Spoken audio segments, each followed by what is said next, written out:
ஒரு ஊர்ல ஒரு ஆள் இருந்தான். தையல் கடை வச்சிருந்தான். அவங்கிட்ட ஒருத்தன் ஒரு சட்டை துணி எடுத்து கொடுத்து தைக்க சொல்லியிருந்தான்.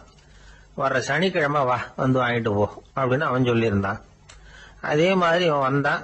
அவன் தச்சு வச்சிருந்த சட்டையை கொடுத்தான். இவன் வாங்கி அங்கேயே போட்டு பார்த்தான்.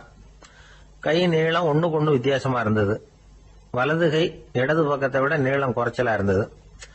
அவன் முணுமுணுக்க ஆரம்பிச்சுட்டான். என்ன இது இப்படி தைச்சுட்டியேன்னு.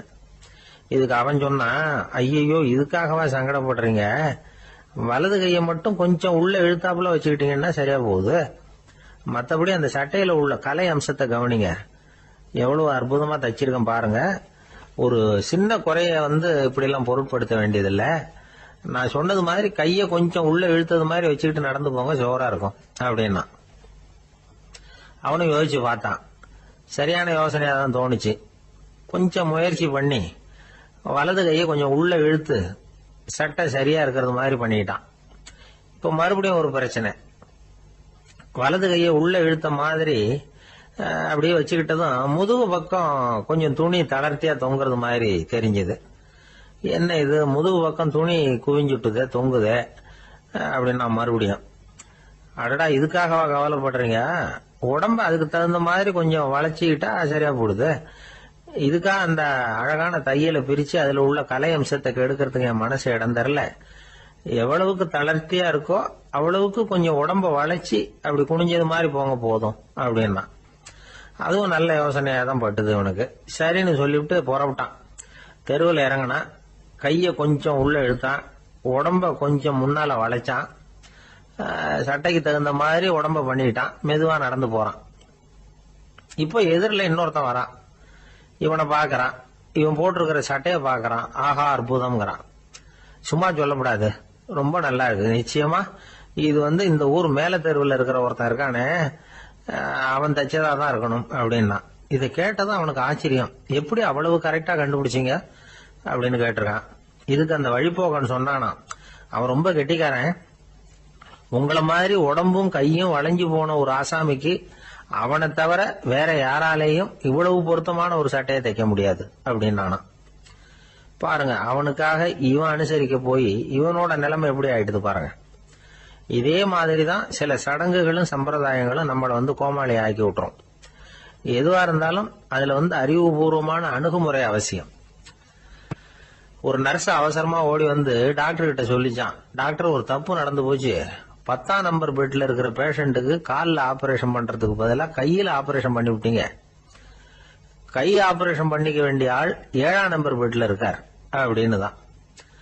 அதுக்கு ஒரு பதட்டப்படாம சொன்னாராம், பரவாயில்ல இவரை தூக்கி 7ஆம் நம்பர் பெட்ல போட்டுரு அப்படின்னு. ஒரு ஊர்ல ஒரு ஆள் இருந்தான். அவன் ஒரு நாள் கோயிலுக்கு போனான். கடவுள்கிட்ட வேண்டிக்கிட்டான், எனக்கு ஒரு 1,00,000 ரூபாய் நீ கொடுத்தா நான் உன் சன்னதியில ஒரு தேங்காய் உடைக்கிறேன் அப்படின்னு வேண்டிக்கிட்டான். கடவுள் பார்த்தார். உடனே அவன் கண் முன்னாடி தோன்றினார். இந்தா நீ கேட்ட 1,00,000 ரூபாய் அப்படின்னு சொல்லி அவன் கையில பணத்தை கொடுத்துட்டு மறைஞ்சிட்டார். இவனால நம்பவே முடியல. இவ்வளவு சுலபமா கிடைக்கும்னு தெரிஞ்சிருந்தா அனாவசியமா ஒரு தேங்காய் உடைக்கிறேன்னு வேண்டி இருக்க வேண்டியது இல்லையே அப்படின்னு நினைச்சான். இருந்தாலும் வேண்டுதலை நிறைவேற்ற வேண்டியது கடமை. அதுக்காக என்ன பண்ணா, பக்கத்துல ஒரு கடைக்கு போனான். ஒரு தேங்காயை கையில் எடுத்தான். இது என்ன விலைன்னு கேட்டான்.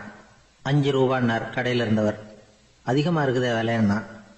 அப்படின்னா ஒண்ணு செய்யுங்க, அடுத்த ஊருக்கு போங்க, அங்க தென்னந்தோப்பு அதிகம், அதனால அங்க இதை விட குறைஞ்ச விலைக்கு கிடைக்கும் அப்படின்னார். சரின்னு அடுத்த ஊருக்கு கிளம்புனான். அங்க போய் விசாரிச்சான். ஒரு தேங்காய் 3 ரூபாய் விலைன்னாங்க. இதுவும் அதிகமா தெரியுதுன்னா. அப்படின்னா ஒண்ணு செய்ய, அதோ அந்த ஆத்து ஓரமா ஒரு தென்னை மரம் இருக்கு பார், அதுல நீயே ஏறி பறிச்சுக்கோ, ஒரு தேங்காய்க்கு 1 ரூபா கொடுத்தா போதும் அப்படின்னார் அந்த தோப்புக்கு சொந்தக்காரரு. இவனுக்கு மரம் ஏற தெரியாது. இருந்தாலும் ஆசை யார விட்டுது, விலை சல்லிசா இருக்குதே. ஆத்து ஓரம் போனா தட்டு தடுமாறி அந்த மரத்துல ஏறினா அந்த தென்னை மரம் வளைஞ்சி ஆத்து பக்கம் போய் அப்புறம் நிமிர்ந்து இருந்தது. அதாவது மரத்தின் உச்சி சரியா ஆத்துக்கு நடுவில் இருந்தது. ஆத்துல வெள்ளம் கரபுரண்டு ஓடிக்கிட்டு இருக்கு. இவன் கடவுள் கொடுத்த 1,00,000 ரூபாயை மடியில வச்சு இறுக்கி கட்டிக்கிட்டான். உச்சிக்கு போய் காய் பறிக்கிற சமயத்துல காத்தும் மழையும் பலமா கலந்து அடிக்க ஆரம்பிச்சுட்டுது. கால் வழிக்கு விட்டுட்டுது. இவன் சடார்னு ஒரு தென்னை மட்டையை பிடிச்சிக்கிட்டு தொங்க ஆரம்பிச்சிட்டான். கீழே பயங்கரமான வெள்ளம். மடியில 1,00,000 ரூபாய் பணம். என்ன செய்யறதுன்னு தவிக்கிறான். இந்த சமயம் கரையில ஒரு யானை பாகன் யானையை குளிப்பாட்டிக்கிட்டு இருக்கிறான். அது அவன் கண்ணில் பட்டது. ஐயா ஒரு உதவின்னு கத்துனான். அவன் என்ன செய்யணும்னு கேட்டான். உன் யானையை மெதுவா இங்க அழைச்சிட்டு வா, எனக்கு நேரா கீழே நிறுத்து, என் காலை பிடிச்சி மெதுவா கீழே இறக்கி விட்டுரு, என் மடியில இருக்கிற பணத்துல உனக்கு 10,000 ரூபா தரேன் அப்படின்னா. அவன் பார்த்தான், காலை கையை பிடிச்சா கூட எவனும் இந்த காலத்துல 10 ரூபாய்க்கு மேல தரமாட்டேங்கிறான், இவன் காலை பிடிச்சா 10,000 தர்றேங்கிறான் அப்படின்னு யோசனை பண்ணா. உடனே யானையை கொண்டுட்டு போனான். அவனுக்கு நேரா கீழே நிறுத்தினான். அவன் காலை பிடிச்சான். அவ்வளவுதான். அந்த நேரம் பார்த்து யானை மெதுவா நடந்து அப்பால போட்டுது. இப்ப யானை பாகன் அவன் காலை கெட்டியா பிடிச்சிட்டு தூங்குறான். பரிதாபமா மேல பாக்குறான். அவன் மட்டையை பிடிச்சிட்டு தூங்குறான். இப்ப யானை பாகன் சொல்றான், தம்பி மட்டையை விட்டுறாத, கெட்டியா பிடிச்சிக்கோ, நான் உனக்கு 10,000 ரூபா தரேன், இதோ மடியில் தான் வச்சிருக்கேன்னா. மேல தொங்குறவனுக்கு இந்த நிலைமையிலேயும் ஒரு சந்தோஷம், மேற்கொண்டு ஒரு 10,000 ரூபா நமக்கு கிடைக்கும் போல இருக்கே அப்படின்னு. இந்த சமயத்துல ஒருத்தன் ஒட்டகத்தை ஓட்டிட்டு வந்தான் அந்த பக்கமா குளிப்பாட்டுறதுக்கு. யானை பாகம் பார்த்துட்டான். ஐயா ஒட்டகக்காரரே, அதை இங்க கொண்டுட்டு வா, எங்க காலை பிடிச்சி பத்திரமா இறக்கி விடு, நாங்க பணம் கொடுக்குறோம்னா. அவனும் பணத்துக்கு ஆசைப்பட்டு வந்தான். அவன் காலை பிடிக்கிற சமயம் ஒட்டகமும் நழுவி போட்டுது. இப்ப 3 பேருமே வரிசையா தொங்குறாங்க. ஒட்டகக்காரன் கத்துறான், தம்பி மட்டையை விட்டுறாத, கெட்டியா பிடிச்சிக்கோ, நான் என் மடியில இருக்கிற 5,000 உனக்கு தந்துடுறேன்னா. மேல தொங்குறவனுக்கு இன்னமும் சந்தோஷம், இவனும் பணம் தர்றேங்கிறான் அப்படின்னா இன்னைக்கு நமக்கு மொத்த பண வரவு எவ்வளவு அப்படின்னு ஒவ்வொன்னா கூட்டி பார்க்க ஆரம்பிச்சான். மனக்கணக்கு சரியா வரல. அதனால அப்படியே விரல விட்டு எண்ண ஆரம்பிச்சான். அவ்வளவுதான், மட்டையை விட்டுட்டு கை நழுவி வந்துட்டுது. 3 பேரும் பொத்துன்னு ஆத்துல விழுந்தாங்க. படாத பாடுபட்டு தட்டு தடுமாறி கரைக்கு வந்து சேர்ந்தாங்க. 3 பேர் மடியில் இருந்த பணமும் ஆத்தோட போட்டுது. பேராசை பெருநஷ்டம் அப்படின்னு ஒரு பழமொழி இருக்குல்ல, அதை விளக்கறதுக்காக சொல்லப்பட்ட கதை இது. இந்த காலத்துல ஒருத்தர் ஒரு நீச்சல் குளத்துல நீச்சல் அடிச்சுட்டு இருக்கிறார். காவலுக்கு இருந்தவர் அதை கவனிச்சுட்டார். கரையிலிருந்து சத்தம் போட்டாராம், இதோ பாருங்க, இங்க ராத்திரி 8 மணிக்கு மேல நீச்சல் அடிக்கிறது சட்டப்படி குற்றம், அதுக்கு அனுமதி கிடையாது, தெரியாதா உங்களுக்கு அப்படின்னாராம். இதுக்கு அவரு, ஐயோ நான் நீச்சல் அடிக்க வந்தவன் இல்லைங்க, சும்மா சுத்தி பார்க்க வந்தவன், தடுமாறி குளத்துல விழுந்துட்டேன், நீச்சல் தெரியாது, அதனால தத்தளிச்சுக்கிட்டு இருக்கிறேன் அப்படின்னு கத்துனாராம். கரையில இருந்தவர் பார்த்தார். ஓ அப்படின்னா சரி, அதுக்கு ஒன்றும் தடை இல்லை அப்படின்னு சொல்லிவிட்டு அவர் பாட்டு நடந்து போயிட்டாராம். ஒரு காட்டுல ஒரு நரி இருந்தது. ஒரு நாள் காலை நேரம் அது தன்னுடைய இருப்பிடத்துல இருந்து வெளியில வந்தது. கொஞ்சம் தூரம் நடந்து வந்தது. அப்பதான் அது தன்னோட நிழலை கவனிச்சு பார்த்தது. பார்த்தா அது ரொம்ப நீளமா பெருசா இருக்குது. காலை நேரத்துல நிழல் அப்படித்தானே இருக்கும். ஆனா அந்த நரிக்கு அந்த விஷயம் தெரியல. தன்னுடைய நீண்ட பெரிய நிழலை பார்த்து ஆச்சரியப்பட்டது. ஆஹா, நாம இவ்வளவு பெருசாவா இருக்கிறோம் அப்படின்னா என்னுடைய காலை சாப்பாட்டுக்கு ஒரு யானை இல்லைன்னா ஒரு ஒட்டகம் கிடைச்சாதான் சரியா இருக்கும் போல இருக்கு அப்படின்னு முடிவு பண்ணிக்கிட்டது. உடனே ஒரு யானை அல்லது ஒட்டகத்தை தேடி அலைஞ்சது, எங்க கிடைக்கும்னு. கிடைக்கவே இல்லை. மத்தியானம் 12 மணி ஆயிட்டுது. பசியோட அலையுது. இப்ப தன்னோட நிழலை பார்த்தது. அது மத்தியான நிழல் எப்படி இருக்கும், அது ரொம்பவும் குறுகி போய் தெரிஞ்சது. உடனே அந்த நரி என்ன நினைச்சுக்கிட்டு தான் தெரியுமா, காலை ஆகாரம் சாப்பிடாததுனால நம்ம உடம்பு இப்படி அழிச்சு போட்டுதே அப்படின்னு நினைச்சுக்கிட்டு தான். கொஞ்ச நேரம் கழிச்சு மறுபடியும் தன்னுடைய நிழலை பார்க்குது. அது இன்னமும் குறுகி போய் காலடியிலேயே வந்துட்டுது. அதுக்கு பயமா போயிடுது. ஐயோ, இன்னும் கொஞ்ச நேரத்துல நாம இறந்துருவோம் போல இருக்க, இப்ப என்ன செய்யறது? இந்த சமயத்துல ஒரு எறும்பு கிடைச்சா கூட போதும், அதை நம்ம காலை ஆகாரமா நினைச்சு சாப்பிட்டுள்ளாமே அப்படின்னு நினைச்சுதான். நம்முடைய நிழல் கூட நம்மள மாதிரியே தான் அடிக்கடி மாறிக்கிட்டே தான் இருக்குது. அது எப்பவும் ஒரே மாதிரி இருக்கிறது இல்ல. மனிதனுக்கு ஏற்படுகிற தன்முனைப்பு இருக்கு பாருங்க, ஈகோ, அது கூட ஒரு நிழல் மாதிரி தானா. அப்படி நினைக்க ஆரம்பிச்சுட்டா அதனால ஏதும் பிரச்சனை வராதான். தன்முனைப்பை நிழல் போலவே ஏற்றுக்கொள்ளுங்கள் அப்படிங்கிறது பெரியவங்க கருத்து. ஒரு காரியத்தை வெற்றிகரமா நல்ல விதமா செஞ்சு முடிக்கிறோம்னு வச்சுக்கோங்க, அந்த சமயத்துல ஒரு வித நுட்பமான தற்பெருமை நமக்குள்ள உண்டாகுது. இது இயற்கையானது, அதனால இது மேல பற்று வைக்கக்கூடாது. அப்படி வைக்க ஆரம்பிச்சுட்டா அந்த தற்பெருமை ஒரு நிரந்தர விருந்தாளியா நம்ம கிட்ட தங்கிக்கும். நம்ம நிழல் எப்படின்னு பாருங்க, நாம நடக்கும் பொழுது நம்ம பின்னாடியே வரும். தன்முனைப்பையும் அப்படியே நினைச்சுக்குங்க. நிழல் யாருக்கும் எந்த பிரச்சனையையும் உண்டாக்குறது இல்லை. ஆனா அந்த நிழலை கண்டே நாம பயப்பட ஆரம்பிச்சுட்டா நாம எதுலையும் வெற்றி காண முடியாது. நிழலோட சண்டை போடக்கூடாது. அது மாதிரி தன்முனைப்போடவும் நாம சண்டை போட வேண்டியதில்லை. இல்லாத ஒன்றோடு சண்டை போடுறது எப்படின்னா, அது இருட்டோட சண்டை போடுறது மாதிரி. நாம நிழல் கிடையாது. நம்ம கிட்ட இருக்கிற தன்முனைப்பு ஒரு நிழல். நம்ம நிழலையும் நமக்கு சமமா பாக்குறோம் பாருங்க, அங்கதான் சிக்கலே ஆரம்பம். இப்போ நாம நடந்து போய்கிட்டு இருக்கிறோம். நம்ம நிழல் தரையில விழுது. யாரோ ஒருத்தர் நம்ம நிழல் மேல காலை வச்சு நடந்து போறார். உடனே அவர்கிட்ட சண்டைக்கா போறோம், ஏண்டா என் நிழலை மிதிச்ச அப்படின்னு. நமக்கு தெரியும் அது நிழல் தாங்கிறது. அவர் உங்க மேல நடக்கல, உங்களுடைய நிழல் மேலதான் நடக்கிறார். அது மாதிரி உங்க தன்முனைப்பின் மேல யாராவது நடந்தா உங்களை அவமானப்படுத்துறதா நினைக்கிறீங்க. காரணம், நாமளும் நம்ம தன்முனைப்பும் ஒண்ணுங்கிற நினைப்பு தான் காரணம். மற்றபடி வேற ஒண்ணும் கிடையாது. நம்ம நிழல் மேல நடக்கிறவர் நம்மளை காயப்படுத்துறது இல்லை. தன்முனைப்பை வேண்டாத ஒன்னாவும் பார்க்க வேண்டியதில்லை. அது இயற்கை. நிழலை உங்க முன்னாடி வைக்க வேணாம், அது உங்க பின்னாடியே இருக்கட்டும். நிழலின் நிழலாகி விடாதீர்கள், நீங்கள் நீங்களாகவே இருங்கள். இதுதான் சான்றோர் சிந்தனை. ஒரு பேருந்துல ஒரே நெரிசல். ஒருத்தர் பக்கத்துல நின்றுகிட்டு இருந்தவர்கிட்ட ரொம்ப பணிவா விசாரிச்சார், ஏன் சார் நீங்க ஏதாவது பெரிய உத்தியோகத்துல இருக்கிறீங்களா அப்படின்னார். அப்படிலாம் ஒண்ணும் இல்லைங்கன்னார் அவரு. அப்படின்னா வேற ஏதாவது அரசியல்ல பெரிய பதவியில் இருக்கிறீங்களா அப்படின்னு கேட்டார். அதுவும் இல்லைங்கன்னார். சரி, பணமாவது அதிகமா வச்சிருக்கீங்களா அப்படின்னு கேட்டார். அப்படிலாம் ஒன்றும் கிடையாது சார்னார் அவரு. அப்புறம் எதுக்குடா என் காலை மிதிச்சுக்கிட்டு இருக்கிற, எடுறா காலை அப்படின்னாராம் இவர். ஒரு சன்னியாசி, அவரு ஒரு நாள் ஒரு கனவு கண்டாராம். அந்த கனவுல அவர் சொர்க்கத்துக்கு போறார். அங்க ஒரு பெரிய திருவிழா நடந்துகிட்டு இருக்குது. எங்க பார்த்தாலும் அலங்கார வளைவுகள், வண்ணமயமான விளக்குகள், பாதைகள் பூரா மலர்கள், எல்லா கட்டடங்களும் ஒளிமயம். அவ்வளவு கோலாகலமா பிரம்மாண்டமா அந்த திருவிழா நடந்துகிட்டு இருக்குது. அது என்ன திருவிழாங்கிறது இந்த சன்னியாசிக்கு புரியல. அங்க எதிரில் வந்துகிட்டு இருந்த ஒருத்தரை நிறுத்தி, என்ன விசேஷம் இங்க அப்படின்னு விசாரிச்சாராம். உனக்கு தெரியாத விஷயம், இன்னைக்கு இறைவனுக்கு பிறந்த நாள், அதைத்தான் எல்லாரும் சேர்ந்து கொண்டாடுறோம். இதுக்காக பிரம்மாண்டமான ஊர்வலம் ஒண்ணு வரப்போகுது. இறைவனே அந்த ஊர்வலத்துல கலந்துகிறார் அப்படின்னார் அவரு. உடனே அந்த சன்னியாசி ஒரு மரத்து நிழல்ல ஒதுங்கி நின்றுகிட்டார். ஊர்வலம் வந்துகிட்டு இருக்குது. முதல்ல ஒரு குதிரை வந்துகிட்டு இருக்கு. அது மேல ஒருத்தர் உட்காந்துருக்கிறார். அவருக்கு பின்னாடி நிறைய பேர் கூட்டமா வந்துகிட்டு இருக்கிறாங்க. இவ்வளவு கூட்டம் இவர் பின்னாடி வருது, யார் இவரு அப்படின்னு கேட்டார். ஒரு மதத்தின் பெயரை சொல்லி, இவர் அந்த மதத்தின் தலைவர், அவரை பின்பற்றுகிற மக்கள் கூட்டம் பின்னாடி வந்துகிட்டு இருக்குது அப்படின்னு விவரம் சொல்லி இருக்கிறாங்க. இவங்களுக்கு அடுத்தபடியா இன்னொரு குதிரையில ஒருத்தர் வந்துகிட்டு இருக்கிறார். அவருக்கு பின்னாடி ஏகப்பட்ட கூட்டம். இவர் யாருங்க அப்படின்னு கேட்டிருக்காரு சன்னியாசி. அங்க இருக்கிறவங்க விவரம் சொல்லி இருக்கிறாங்க. இன்னொரு மதத்தின் பெயரை சொல்லி, இவர் அந்த மதத்தினுடைய தலைவர், அவர் வழியை பின்பற்றுகிறவர்கள் அவர் பின்னாடி கூட்டமா வந்துகிட்டு இருக்கிறாங்க அப்படின்னு இருக்காங்க. இப்படி ஒவ்வொருத்தரா குதிரை மேல வந்துகிட்டே இருக்கிறாங்க. அவங்கள பின்பற்றியும் ஒவ்வொரு கூட்டம் வந்துகிட்டே இருக்குது. அந்த பெரிய ஊர்வலம் அது பாட்டுக்கு போயிட்டு இருக்குது. கடைசியா அது முடிஞ்சது ரொம்ப நேரம் கழிச்சு. அதுக்கப்புறம் கொஞ்ச நேரம் கழிச்சு ஒரு வயசான ஆள் குதிரை மேல வந்துகிட்டு இருக்கிறார். ஆனா அவருக்கு பின்னாடி யாருமே இல்லை. அவர் பரிதாபமா தனியா வந்துகிட்டு இருக்கிறார். அவர் அந்த ஊர்வலத்தை சேர்ந்தவரா இல்லையாங்கிறதே தெரியல. இவர் யாரு, இவர் ஏன் இப்படி தனியா வந்துகிட்டு இருக்கிறார் அப்படின்னு கேட்டிருக்காரு அந்த சன்னியாசி. என்னது இப்படி கேக்குறீங்க, இவர் தான் கடவுள், இவருக்காக தான் இன்னைக்கு இந்த ஊர்வலமே நடக்குது, இவருக்கு தான் இன்னைக்கு பிறந்த நாள், முன்னாடி போற ஊர்வலம் பூரா இவருடைய பிறந்த நாளை கொண்டாடுறதுக்காகத்தான் அப்படின்னு இருக்காங்க. இதை கேட்டதும் அந்த சன்னியாசிக்கு திடுக்குன்னு தூக்கி போட்டிருக்கு. இது வரைக்கும் கனவு கண்டுகிட்டு இருந்தவர் முடிச்சுக்கிட்டார். அதுக்கப்புறம் தான் யோசிச்சு பார்த்திருக்கார்.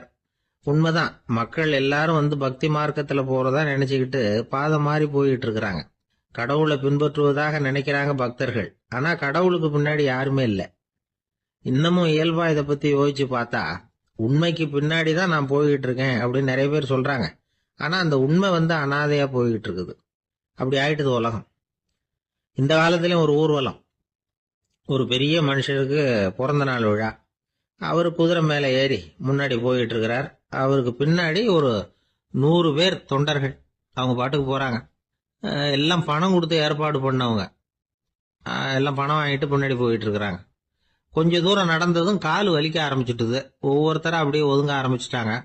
அதான் முன்னாடியே பணம் கிடைச்சிட்டுதே, இனிமே ஒதுங்கின என்னன்னு ஒதுங்கிட்டாங்க. ஒரு கட்டத்துல குதிரையில போறவர் தற்செயலா திரும்பி பாக்குறாரு, பின்னாடி யாருமே இல்ல. எல்லாரும் ஓடி போயிட்டாங்க. ஒரே ஒரு ஆள் மட்டும் ரொம்ப விசுவாசமா பின்னாடி நடந்து வந்துகிட்டு இருந்தான்.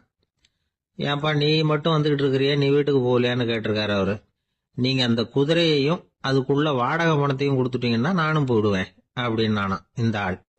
ஒருத்தன் வேகமா ஓடி வந்தான். ஏப்பா அப்படி தலை தெறிக்க ஓடி வர்றேன்னு கேட்டேன். பின்னாடி துரத்திக்கிட்டு வருது சார் அப்படின்னா. ஏதாவது நாய் துரத்திக்கிட்டு வருது போல இருக்கு அப்படின்னு நினைச்சு அவனுக்கு பின்னாடி பாக்குறேன். கண்ணுக்கு எட்டின தூரம் வரைக்கும் எதுவுமே தெரியல. ஏன்பா எதுவும் உன்னை துரத்துறது மாதிரி தெரியலையே என்ன? நல்லா பாருங்க சார் அப்படின்னா. பார்த்துட்டு தான் சொல்றேன் என்ன.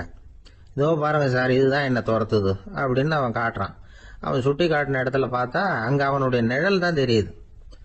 என்னப்பா சொல்ற அப்படின்னு சொல்லி அவனை சந்தேகமா பார்த்தேன். அதுக்கப்புறம் தான் அவன் விவரமா பேசினான். சார், எனக்கு என் நிழலை கண்டா பிடிக்கிறது இல்ல. எப்ப பார்த்தாலும் இது என்னையே பின்தொடர்ந்து வந்துகிட்டு இருக்குது. இதை என்னால சகிக்கவே முடியல. இதை என்கிட்ட இருந்து பிரிக்கிறதுக்கு எவ்வளவோ முயற்சிகள்லாம் பண்ணி பார்த்துட்டேன், முடியலன்னா. அப்படி என்னென்ன முயற்சிகள் பண்ணினேன் அப்படின்னு கேட்டேன். அவன் என்னென்ன செஞ்சாங்கிறத விவரமா சொன்னான். அவன் என்ன பண்ணிருக்கிறான், ஒரு பெரிய குழியை தோண்டி அதுல தன்னுடைய நிழலை புதைச்சிருவோம் அப்படின்னு முடிவு பண்ணிட்டு மண்வெட்டி எடுத்துக்கிட்டு தோட்டத்து பக்கம் போயிருக்கான். ஆழமா ஒரு குழியை தோண்டி இருக்கான். குனிஞ்சு பாக்குறான். அந்த குழிக்குள்ள தன்னுடைய நிழல் தெரியுது. ஆஹா, இதுதான் சமயம், நிழல் இப்ப குழிக்குள்ள இருக்கு, மண்ணை போட்டு மூடி விடலாம் அப்படின்னு நினைச்சுக்கிட்டு கொஞ்சம் மண்ணை அள்ளி போட்டான். பார்த்தா இப்ப அந்த நிழல் அந்த மண்ணுக்கு மேல வந்து நிக்குது. இது ஏதுடா வம்பா போச்சு அப்படின்னு அவசரமா மண்ணை வாரி போட்டு மூடி பாக்குறான். குழி பூராவும் மூடி விட்டு பாக்குறான். மறுபடியும் நிழல் மேல வந்து உட்காந்துட்டு இருக்குது. சரி, இத குழியில புதைக்க முடியாது அப்படின்னு முடிவு பண்ணிட்டு இதை இங்கேயே இப்படியே விட்டுட்டு ஒரே ஓட்டமா ஓடி போடுவோம் அப்படின்னு நினைச்சு எடுத்தான் ஓட்டம். அது காலை நேரம். இவன் மேற்க நோக்கி ஓடிட்டு இருக்கிறான். ஓடி ஓடி பாக்குறான், நிழல் இவனை விட வேகமா இவனுக்கு முன்னாடி ஓடிட்டு இருக்கு. சரி, திரும்பி ஓடி பார்ப்போம் அப்படின்னு நினைச்சுக்கிட்டு அப்படியே சடார்னு திரும்பி ஓட ஆரம்பிச்சான். பார்த்தான், அப்பாடா நிழலை காணல. கொஞ்ச தூரம் ஓடி ஒரு இடத்துல நின்னு அப்படியே சாவகாசமா திரும்பி பார்க்கறான். பின்னாடி நின்றுட்டு இருக்குது நிழல். இப்படி ஓடி வந்துதான் இங்க நம்ம முன்னாடி நின்று தன்னுடைய அவஸ்தையை சொல்லிட்டு இருக்கிறான். இந்த நிழலை துரத்துறது அல்லது வெட்டி விடுறது, இதுக்கு ஏதாவது வழி இருக்கா சொல்லுங்க சார் அப்படிங்கிறான். நமக்கு ஒன்றும் புரியல. அந்த நேரம் பார்த்து ஒரு பெரியவர் வந்தார். அவர்கிட்ட யோசனை கேட்டோம், என்ன செய்யலாம்னு. அவர் சொன்னார், இந்த பாருப்பா, நீ அங்கேயும் எங்கேயும் ஓடாத, அப்படியே கீழே படுத்துக்கொண்டார். அது நல்ல உச்சி வேலை. அவன் அப்படியே கீழே படுத்துக்கிட்டான். இப்ப அப்படி இப்படின்னு திரும்பி பார்க்கறான், நிழலை காணல. அவன் இப்பதான் நிம்மதியா இருந்தான். இப்ப அந்த பெரியவர் சொன்னார், எல்லா மனிதர்களுமே இப்படிதான் ஓடிட்டு இருக்கிறாங்க. நான் எனது அப்படிங்கிற ஆணவம் தான் அவங்கள துரத்திட்டு இருக்கு. அதை விட்டுட்டு ஓடணும்னு நினைச்சாலும் அது முன்னாடி வந்து நிக்குது. பரம்பொருளை நோக்கி ஓடுறப்போ இந்த ஆணவம் பின்னாடி வந்துடுது. பரிபூர்ண சரணாகதிங்கிற நிலையில அது முழுசுமா மறைஞ்சுடுது. தன்னை உணர்கிற வேலை அது. அந்த நேரம் மனிதனுக்கு விடுதலை உணர்வு ஏற்படுகிற நேரம் அது. அப்படிப்பட்ட சுதந்திர மனிதர்களாக எல்லாரும் மாறி போயிட்டாங்கன்னா இந்த உலகமே இன்பமயம் அப்படின்னு ஒரு விளக்கம் கொடுத்தார் பெரியவர். நம்மால் ஒருத்தர் வேகமா ஓடி வந்துகிட்டு இருந்தான். ஏன்டா அப்படி ஓடி வர்ற அப்படின்னு கேட்டார் எதிரில் வந்தவர். ஆசை துரத்துது, அதுதான் ஓடி வர்றேன்னா. உனக்கு என்ன ஆசைன்னு கேட்டார். எனக்கு ஒன்றும் ஆசை இல்லைங்க, என்னை எப்படியாவது பிடிச்சுடணும்னு போலீஸ்காரங்களுக்கு ஆசை. அந்த ஆசை இப்ப என்ன துரத்தி பின்னாடி வந்துகிட்டு இருக்குது. அதுதான் தப்பிச்சு வந்துகிட்டு இருக்கிறேன். குறுக்க நிக்காதீங்க சார், வழியை விடுங்க அப்படின்னு சொல்லிவிட்டு வேகமா ஓடி மறைஞ்சான். அசோக மன்னர் வந்துகிட்டு இருக்கார். அவருடைய ஆலோசகர்கள் எல்லாம் பக்கத்துல வந்துகிட்டு இருக்கிறாங்க. அந்த சமயத்துல எதிரில் ஒரு புத்த பிக்ஷு வர்றார். அசோகர் பாக்குறார். ஓடி போய் அவர் காலில் விழுந்து வணங்குறார். அசோக மன்னரின் தலை அந்த புத்த துறவியின் பாதத்துல பட்டுக்கிட்டு இருக்கு. பக்கத்துல நின்றுகிட்டு இருந்த அமைச்சருக்கு இது ரொம்ப சங்கடமா போச்சு. ரொம்ப வருத்தப்பட்டார். நம்ம அசோக சக்கரவர்த்தி எப்பேற்பட்டவர், அவரோட தலை ஒரு சன்னியாசியின் பாதத்துல படுறதா அப்படின்னு நினைச்சு ரொம்ப கவலைப்பட்டார். அரண்மனைக்கு திரும்பினதும் அமைச்சர் மெதுவா ஆரம்பிச்சார். அரசே, எனக்கு ரொம்ப வருத்தமா இருக்குது அப்படின்னார். எதுக்குன்னார் மன்னர். அசோக சக்கரவர்த்தியின் தலை, அதாவது அந்த சிரம், ரொம்ப மதிப்புமிக்க ஒன்று. அது ஒரு சன்னியாசியின் காலில் படலாமா அப்படின்னார். அசோகர் பதில் சொல்லல, சிரிச்சார், போயிட்டார். அதுக்கப்புறம் ஒரு சரியான சந்தர்ப்பத்துக்காக காத்துக்கிட்டு இருந்தார். ஒரு நாள் அமைச்சரை கூப்பிட்டார். எனக்கு 3 தலைகள் வேணும் அப்படின்னார். சொல்லுங்க, கொண்டுகிட்டு வரேன் அப்படின்னார் அமைச்சர். அசோகர் சொன்னார், முதல்ல எனக்கு தேவையானது ஒரு ஆட்டின் தலை, 2வது ஒரு புலியின் தலை, 3வது ஒரு மனிதனின் தலை. இதுதான் அசோகர் கேட்டது. எங்க இருந்தாலும் கொண்டு வாங்கன்னார். அமைச்சர் புறப்பட்டார். ஆட்டுத்தலை புலித்தலை கிடைச்சிட்டுது. அப்புறமா ஒரு சுடுகாட்டுக்கு போய் ஒரு மனித தலையும் சேகரம் பண்ணிட்டு ராஜா கிட்ட வந்துட்டார். அரசே, உங்கள் ஆணைப்படி 3 தலைகளையும் கொண்டு வந்திருக்கிறேன்னார். அசோகர் பார்த்தார். ரொம்ப நல்லது, இப்ப இது 3ஐயும் எடுத்துக்கிட்டு போய் சந்தையில வித்துட்டு வாங்க அப்படின்னார். அமைச்சர் அதுகளை எடுத்துக்கிட்டு சந்தைக்கு போனார். முதல்ல ஆட்டுத்தலை நல்ல விலைக்கு வித்து போச்சு. நல்ல விலை கொடுத்து வாங்கிட்டு போட்டாங்க. அடுத்தபடியா புலி தலைய ஒருத்தர் வாங்கிட்டார். அதை பாடம் பண்ணி வீட்டுல மாட்டி வைக்கலாமே அப்படின்னு நினைச்சு அதையும் வாங்கிட்டு போட்டார். மனித தலையை மட்டும் வாங்கறதுக்கு யாரும் முன் வரல. எல்லாரும் அதை பார்த்துட்டு விலைக்கு போக ஆரம்பிச்சாங்க. அமைச்சர் திரும்பி வந்தார். அரசே, இந்த தலையை மட்டும் யாரும் வாங்க மாட்டேங்கிறாங்க அப்படின்னார். சரி, பரவாயில்ல, இதை இலவசமாவே இனாமாவே யாருக்கிட்டையாவது கொடுத்துட்டு வந்துருங்க அப்படின்னார். அமைச்சர் மறுபடியும் சந்தைக்கு போனார். இதை இலவசமா தரேன், இதை வாங்கிக்கோங்க அப்படின்னார். அப்பவும் அதை யாரும் வாங்கிக்கிறதுக்கு தயாரா இல்லை.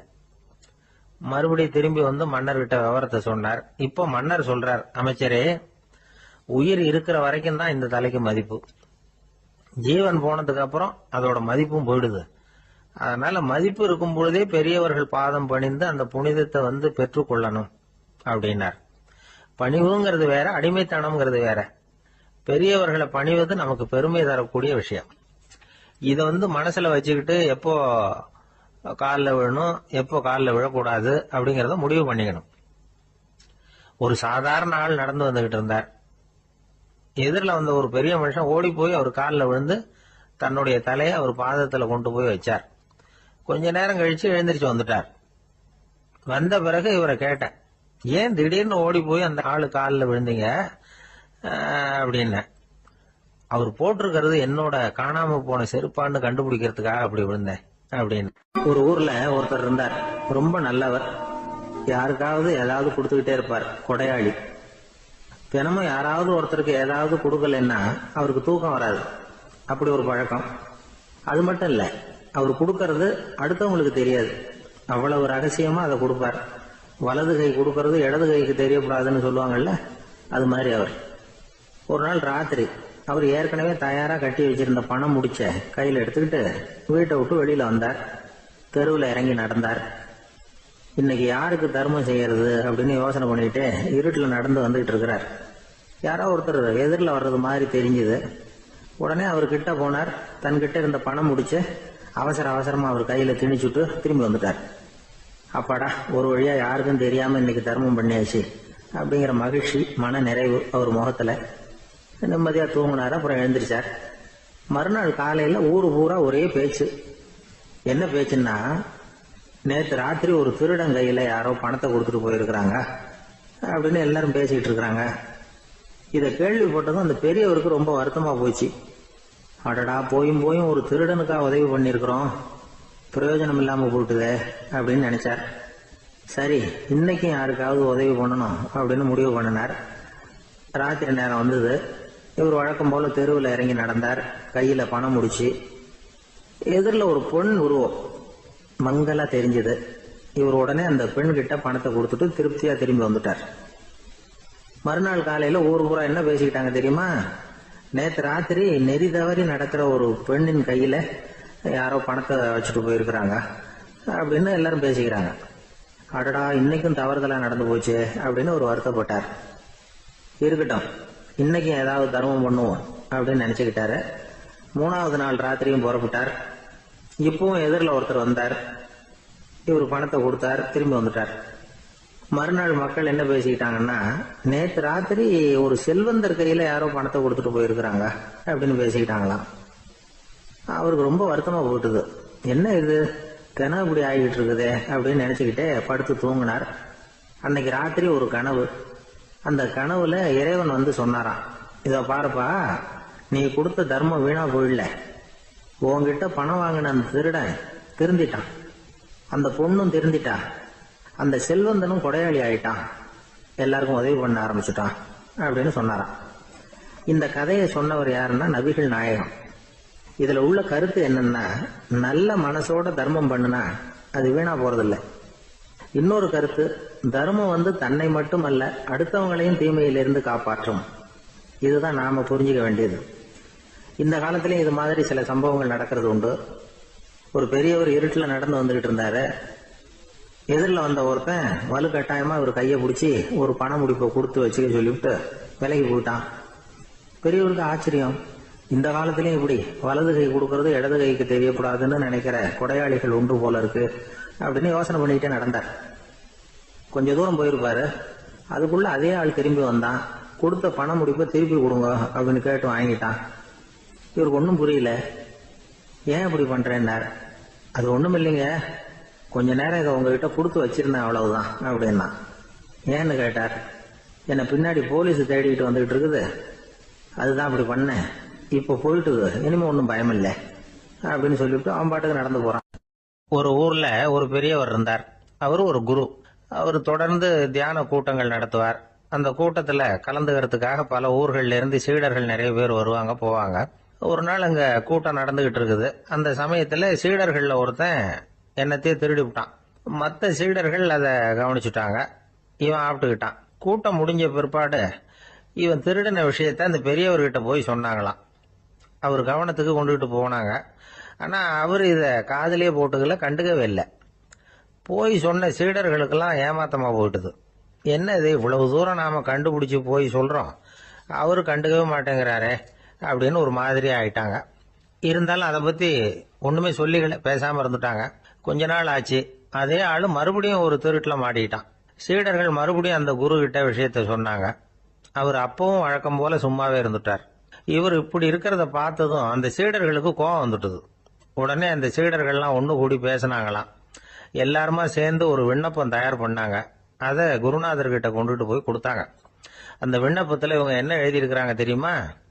குருநாதர் அவர்களே, உடனே திருடனவன் மீது சட்ட நடவடிக்கை எடுக்கணும். நீங்க அப்படி அவனை இங்க சேர்க்கப்படாது. நீங்க சேர்த்தீங்கன்னா நாங்க இங்க இருக்கிறத பத்தி யோசிக்க ஆரம்பிச்சிருவோம். அவனை இந்த மடத்தை விட்டு துரத்தி பண்ணணும். நீங்க அவனை வெளியில அனுப்புங்க, இல்லைன்னா நாங்க அத்தனை பேரும் வெளியில போயிடுறோம். இப்படிதான் அந்த விண்ணப்பத்துல எழுதியிருக்கிறாங்க. குரு அந்த விண்ணப்பத்தை வாங்கி படிச்சு பார்த்தார். அதுக்கப்புறம் அதை எழுதின அத்தனை பேரையும் கூப்பிட்டாரு. எல்லாரும் இப்படி வாங்கன்னாரு. வந்தாங்க. இப்படி என் எதிரில் உட்காருங்கன்னார். உட்கார்ந்தாங்க. அப்புறம் சொன்னார், இதை பாருப்பா, நீங்க எல்லாரும் புத்திசாலிகள். உங்களுக்கு எது நல்லது எது கெட்டதுங்கிறது நல்லா தெரியும். நீங்க மேற்கொண்டு ஏதாவது படிக்கணும்னு நினைச்சா வேற எங்க வேணும்னாலும் போகலாம். அதுக்கு நான் தடை சொல்ல மாட்டேன். ஆனா உங்களால குற்றம் சாட்டப்பட்ட அவன் இருக்கானே, அவன் எப்படின்னா அவனுக்கு எது நல்லது எது கெட்டதுங்கிறதெல்லாம் தெரியாது.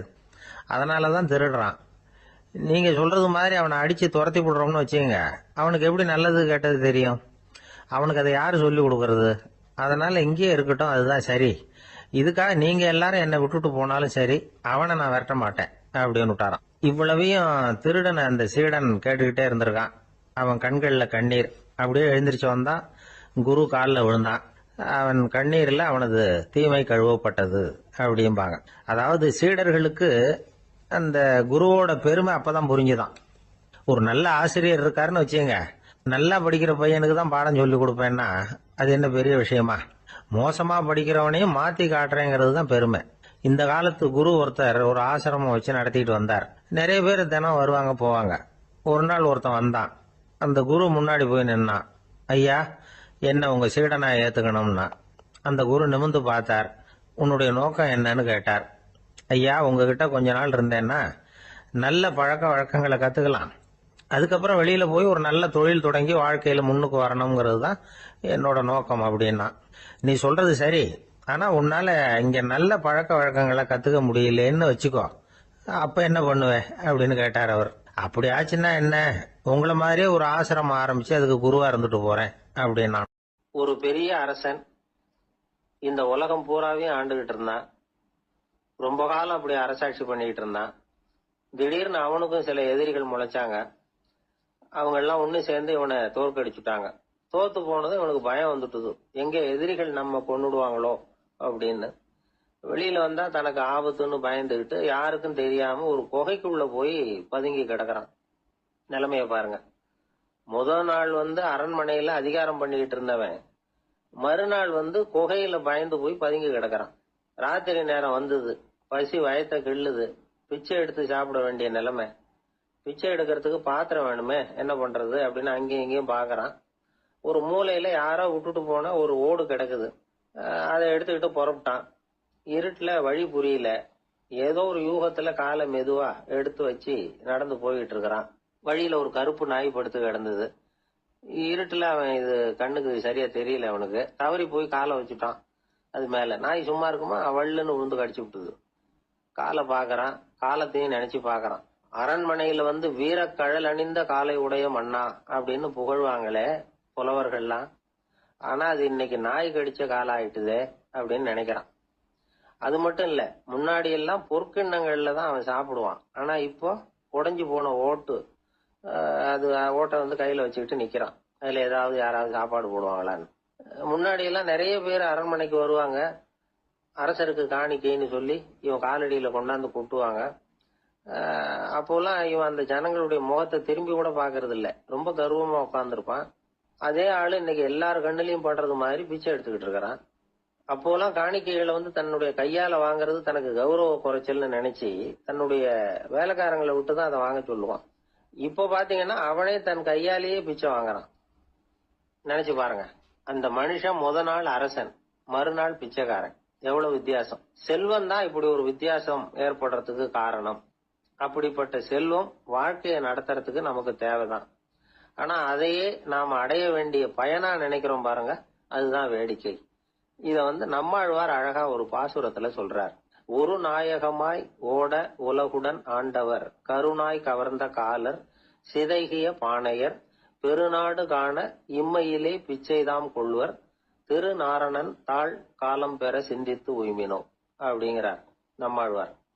ஒரு பெரிய பணக்காரர் ஒரு துறவிகிட்ட போய், சாமி என்கிட்ட நிறைய பணம் இருக்கு, இருந்தாலும் நிம்மதி இல்ல, என்னால நிம்மதியா இருக்க முடியல, என்ன காரணம்னு கேட்டாராம். உடனே அந்த துறவி இதுக்கு நேரடியா பதில் சொல்லாம பக்கத்துல நின்றுகிட்டு இருந்த ஒரு குழந்தைய கூப்பிட்டார். அது ஓடியாந்தது. ஒரு ஆப்பிள் பழத்தை எடுத்து அது கையில கொடுத்தார். அதை வாங்கிக்கிட்டு குழந்தை சிரிச்சுது. இன்னொரு பழத்தை எடுத்து கொடுத்தார்.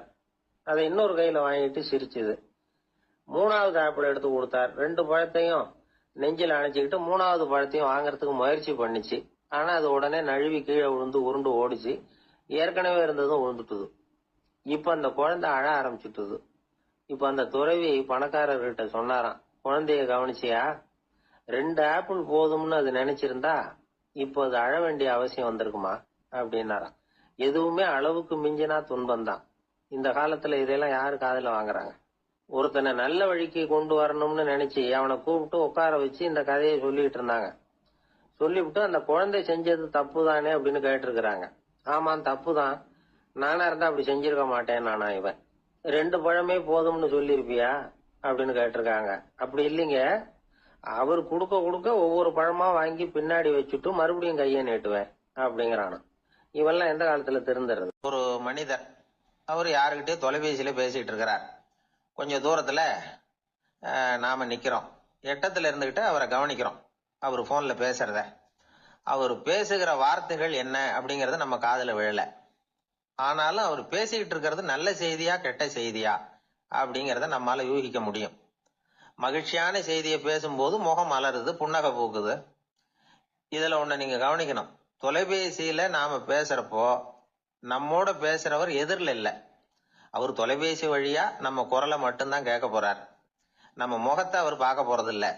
அப்படி இருந்தும் அப்ப நம்ம முகம் ஏன் மலரணும் அப்படின்னா, இதுதான் உடல் மொழி, பாடி லாங்குவேஜ் அப்படின்னு சொல்றாங்க. நம்ம அறியாமலேயே நம்ம உடம்பு செய்திகளை தெரிவிக்குது பாருங்க, அதுதான் உடல் மொழி.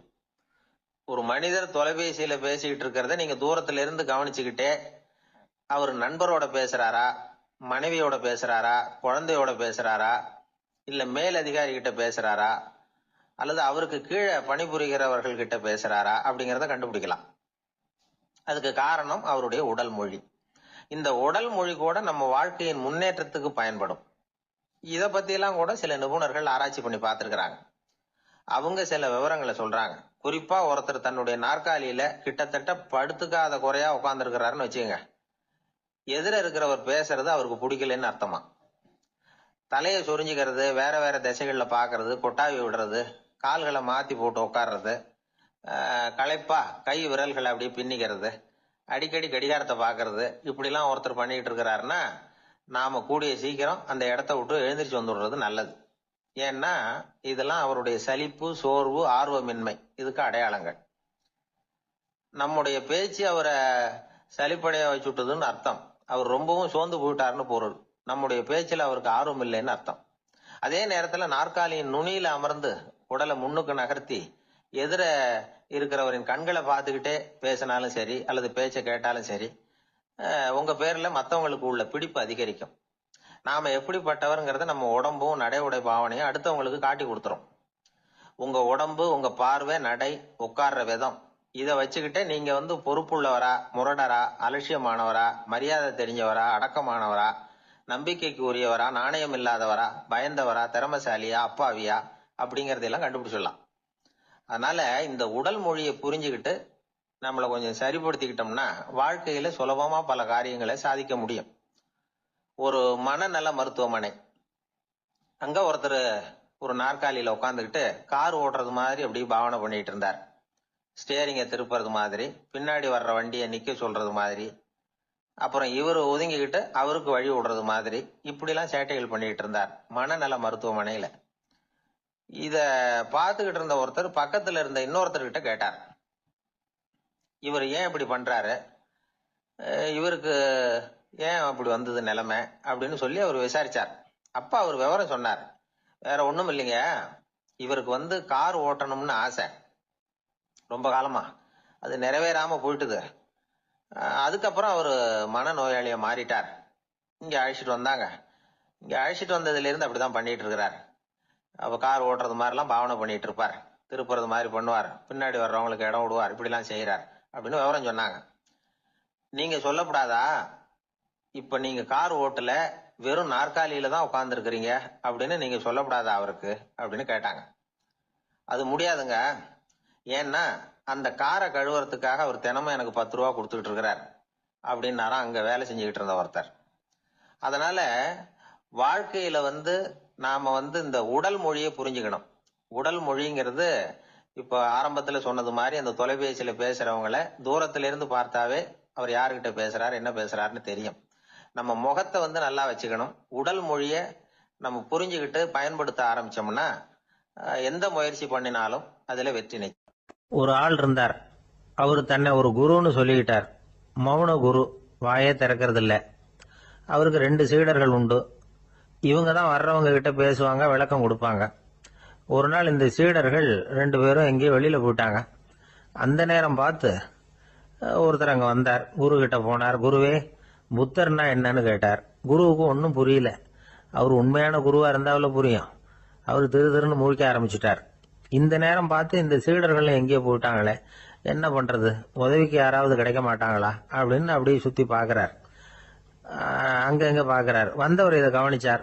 ஏதோ புரிஞ்சுக்கிட்டவர் மாதிரி அடுத்த கேள்வி கேட்டார். தர்மம்னா என்ன சுவாமின்னார். குருவுக்கு ரொம்ப சங்கடமா போச்சு. நம்ம நிலைமை இப்படி ஆயிட்டுதே, இக்கட்ல மாட்டிக்கிட்டோமே அப்படின்னு நினைச்சபடியே விட்டத்தை பார்த்தார். அப்புறம் குனிஞ்சு தரைய பார்த்தார். அப்படியே உட்காந்துக்கிட்டார்.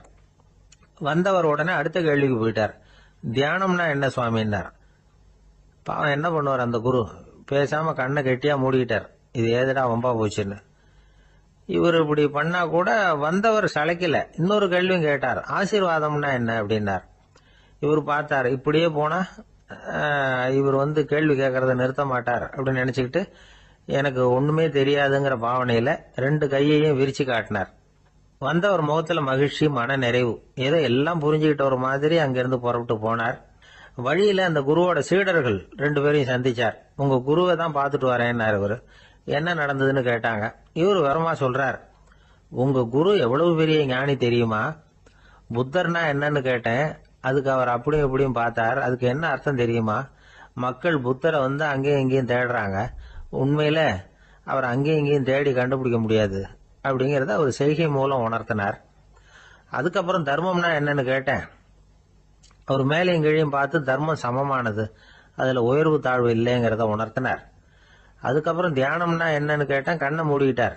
கண்ணை மூடி காணுகிற அற்புதம் அது அப்படிங்கறத புரிஞ்சுக்கிட்டேன். கடைசியா ஆசீர்வதிக்கப்படுறது பத்தி கேட்டேன். கைகளை நீட்டி உதவுறது தான் அது அப்படிங்கறத தன்னுடைய இருகை விரிச்சு உணர்த்தினார். எவ்வளவு பெரிய மகான் அவரு அப்படின்னு சொல்லிவிட்டு அவர் பாட்டு போயிட்டார். சீடர்கள் அதுக்கப்புறம் மெதுவா குரு கிட்ட வந்து சேர்ந்தாங்க.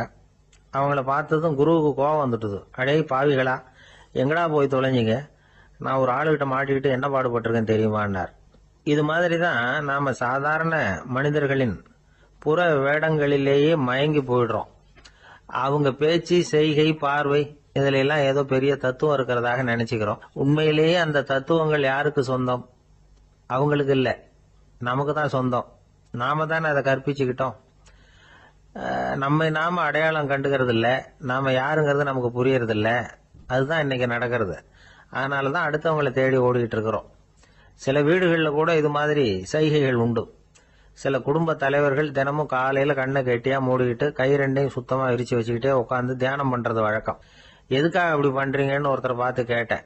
இந்த மாசம் வாங்கின சம்பளம் பூரா தீர்ந்து போச்சு, இனிமே என் கையில சுத்தமா ஒண்ணும் இல்ல, புதுசா எதுவும் செலவு வச்சுடாதே அப்படிங்கறத அப்படி உள்ளங்கை ரெண்டையும் விரிச்சு காட்டி அவங்களுக்கு உணர்த்துறேன் அப்படின்னார். எனக்கு தெரிஞ்ச ஒருத்தர் இருக்கார்.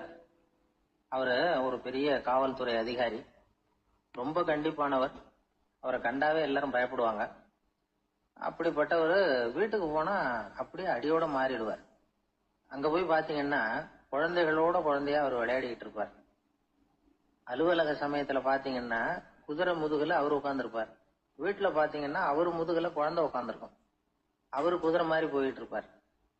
இது எப்படிங்க முடியுது உங்களால அப்படின்னு கேட்டாங்க. அது ஒண்ணுமில்ல, இங்க வீட்டுக்கு வந்த உடனே என்னோட மனசை தனியா எடுத்து வச்சிருவேன் அப்படின்னார். அது என்னங்க உங்க சட்ட பயிலியா இருக்குது மனசு, அது தனியா எடுத்து வைக்கிறதுக்கு அப்படின்னு கேட்டாங்க.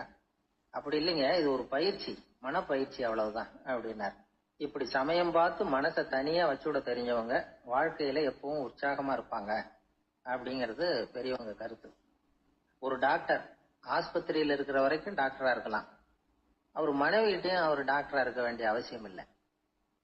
ஒரு வக்கீல் கோர்ட்ல இருக்கிற வரைக்கும் வக்கீலா இருக்கலாம். வீட்டுக்கு வந்ததுக்கு அப்புறமும் வக்கீலா இருக்க வேண்டிய அவசியம் கிடையாது. வீட்டுல குழந்தைகள் கிட்ட விளையாடும் பொழுதும் அதுகள்கிட்ட ஃபீஸ் கேட்டுட்டு இருக்க கூடாது.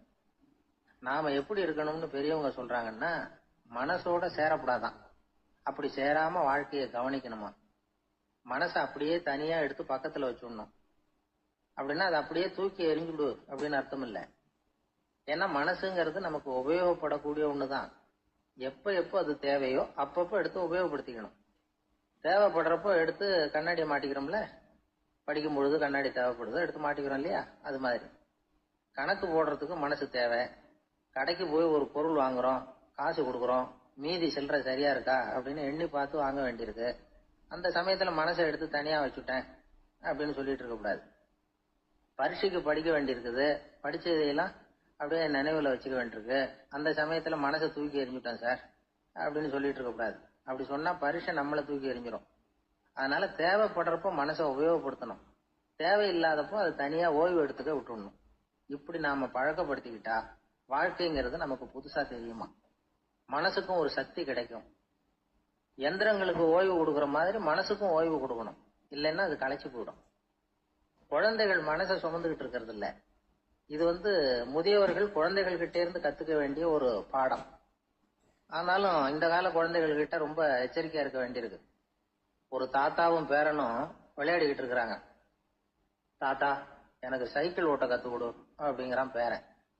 சைக்கிள் உயரம் கூட இல்ல, அதுக்குள்ள சைக்கிள் ஓட்டணுமா அப்படின்னாரு தாத்தா. ஏன் தாத்தா, ரயில் ஓட்டுறாரு, அவர் என்ன ரயில் நீளமா இருக்கார் அப்படின்னு கேட்டானா அந்த பையன். அவருடைய சீடர்கள் கொஞ்சம் பேர் ஒரு பாதை வழியா நடந்து போயிட்டு இருக்கிறாங்க. வழியில ஒரு ஆறு, அதை கடக்க வேண்டியிருந்தது. ரொம்ப ஆழம் கிடையாது, அதனால எல்லாரும் இறங்கி நடக்க ஆரம்பிச்சாங்க. அப்போ அந்த குரு சொன்னாராம், ஞானம் பெற்றவன் ஆற்றை கடக்கும் போது அவனுடைய கால்கள் ஒருபோதும் நனையாது அப்படின்னாராம். இத கேட்டது சீடர்களுக்கு ஒன்றும் புரியல. அவங்க எல்லாரும் குழம்பி போயிட்டாங்க.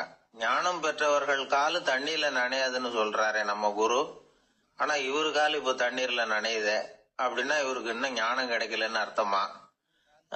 இப்படி எல்லாம் யோசிக்க ஆரம்பிச்சுட்டாங்க. ஒரு சீடன் மெதுவா கேட்டுட்டான், சுவாமி, ஞானியின் பாதங்கள் ஒருபோதும் நனையாது அப்படின்னு சொல்றீங்க, ஆனா உங்களுடைய பாதங்கள் நனைஞ்சிருக்குதே அப்படின்னா. முட்டாளே, நனைஞ்சிருக்கிற பாதங்கள் என்னுடையது இல்லைன்னார் குரு. அவரு சொல்றது சரிதான், அதுல ஒன்னும் குழப்பம் இல்லை. அந்த தண்ணீர் அவரை தொட முடியாது. குரு என்ன சொல்றாரு தெரியுமா? எதுவும் என்ன தொட முடியாது, ஏன்னா நான் இல்லை அப்படிங்கிறாரு. நானே இல்லைங்கிறப்போ எதுவும் என்ன தொட முடியாது. இந்த கால் என்னுடையதுங்கிற நினைப்பு இருந்தா தானே தண்ணீர் அதை தொடர்றது எனக்கு தெரியும். நீங்க ஒரு குருவோட தொடர்பு கொள்ளுகிற போது ஒன்னு ஞாபகத்துல வச்சுக்கணும். அவர் யாராகவும் இல்லாத ஒருத்தர், அதாவது நோபடி. நீங்க தொடர்பு கொள்றது ஒரு ஸ்தூல பொருளோட அல்ல, ஒரு தோற்றத்தோட மட்டுமே. இதெல்லாம் பெரியவங்க பேசுற பேச்சு. அந்த அளவுக்கு நான்கிற உணர்வே இல்லாம இந்த உலகத்துல நம்மால வாழ முடியுமா? அது நடைமுறை சாத்தியமா? பற்றில்லாமல் வாழணும்னு பல பேர் அறிவுரை சொல்றாங்க. நம்ம லெவல்ல நாம குறைஞ்சபட்சம் பேராசை இல்லாம வாழ கத்துக்கிட்டா போதும்.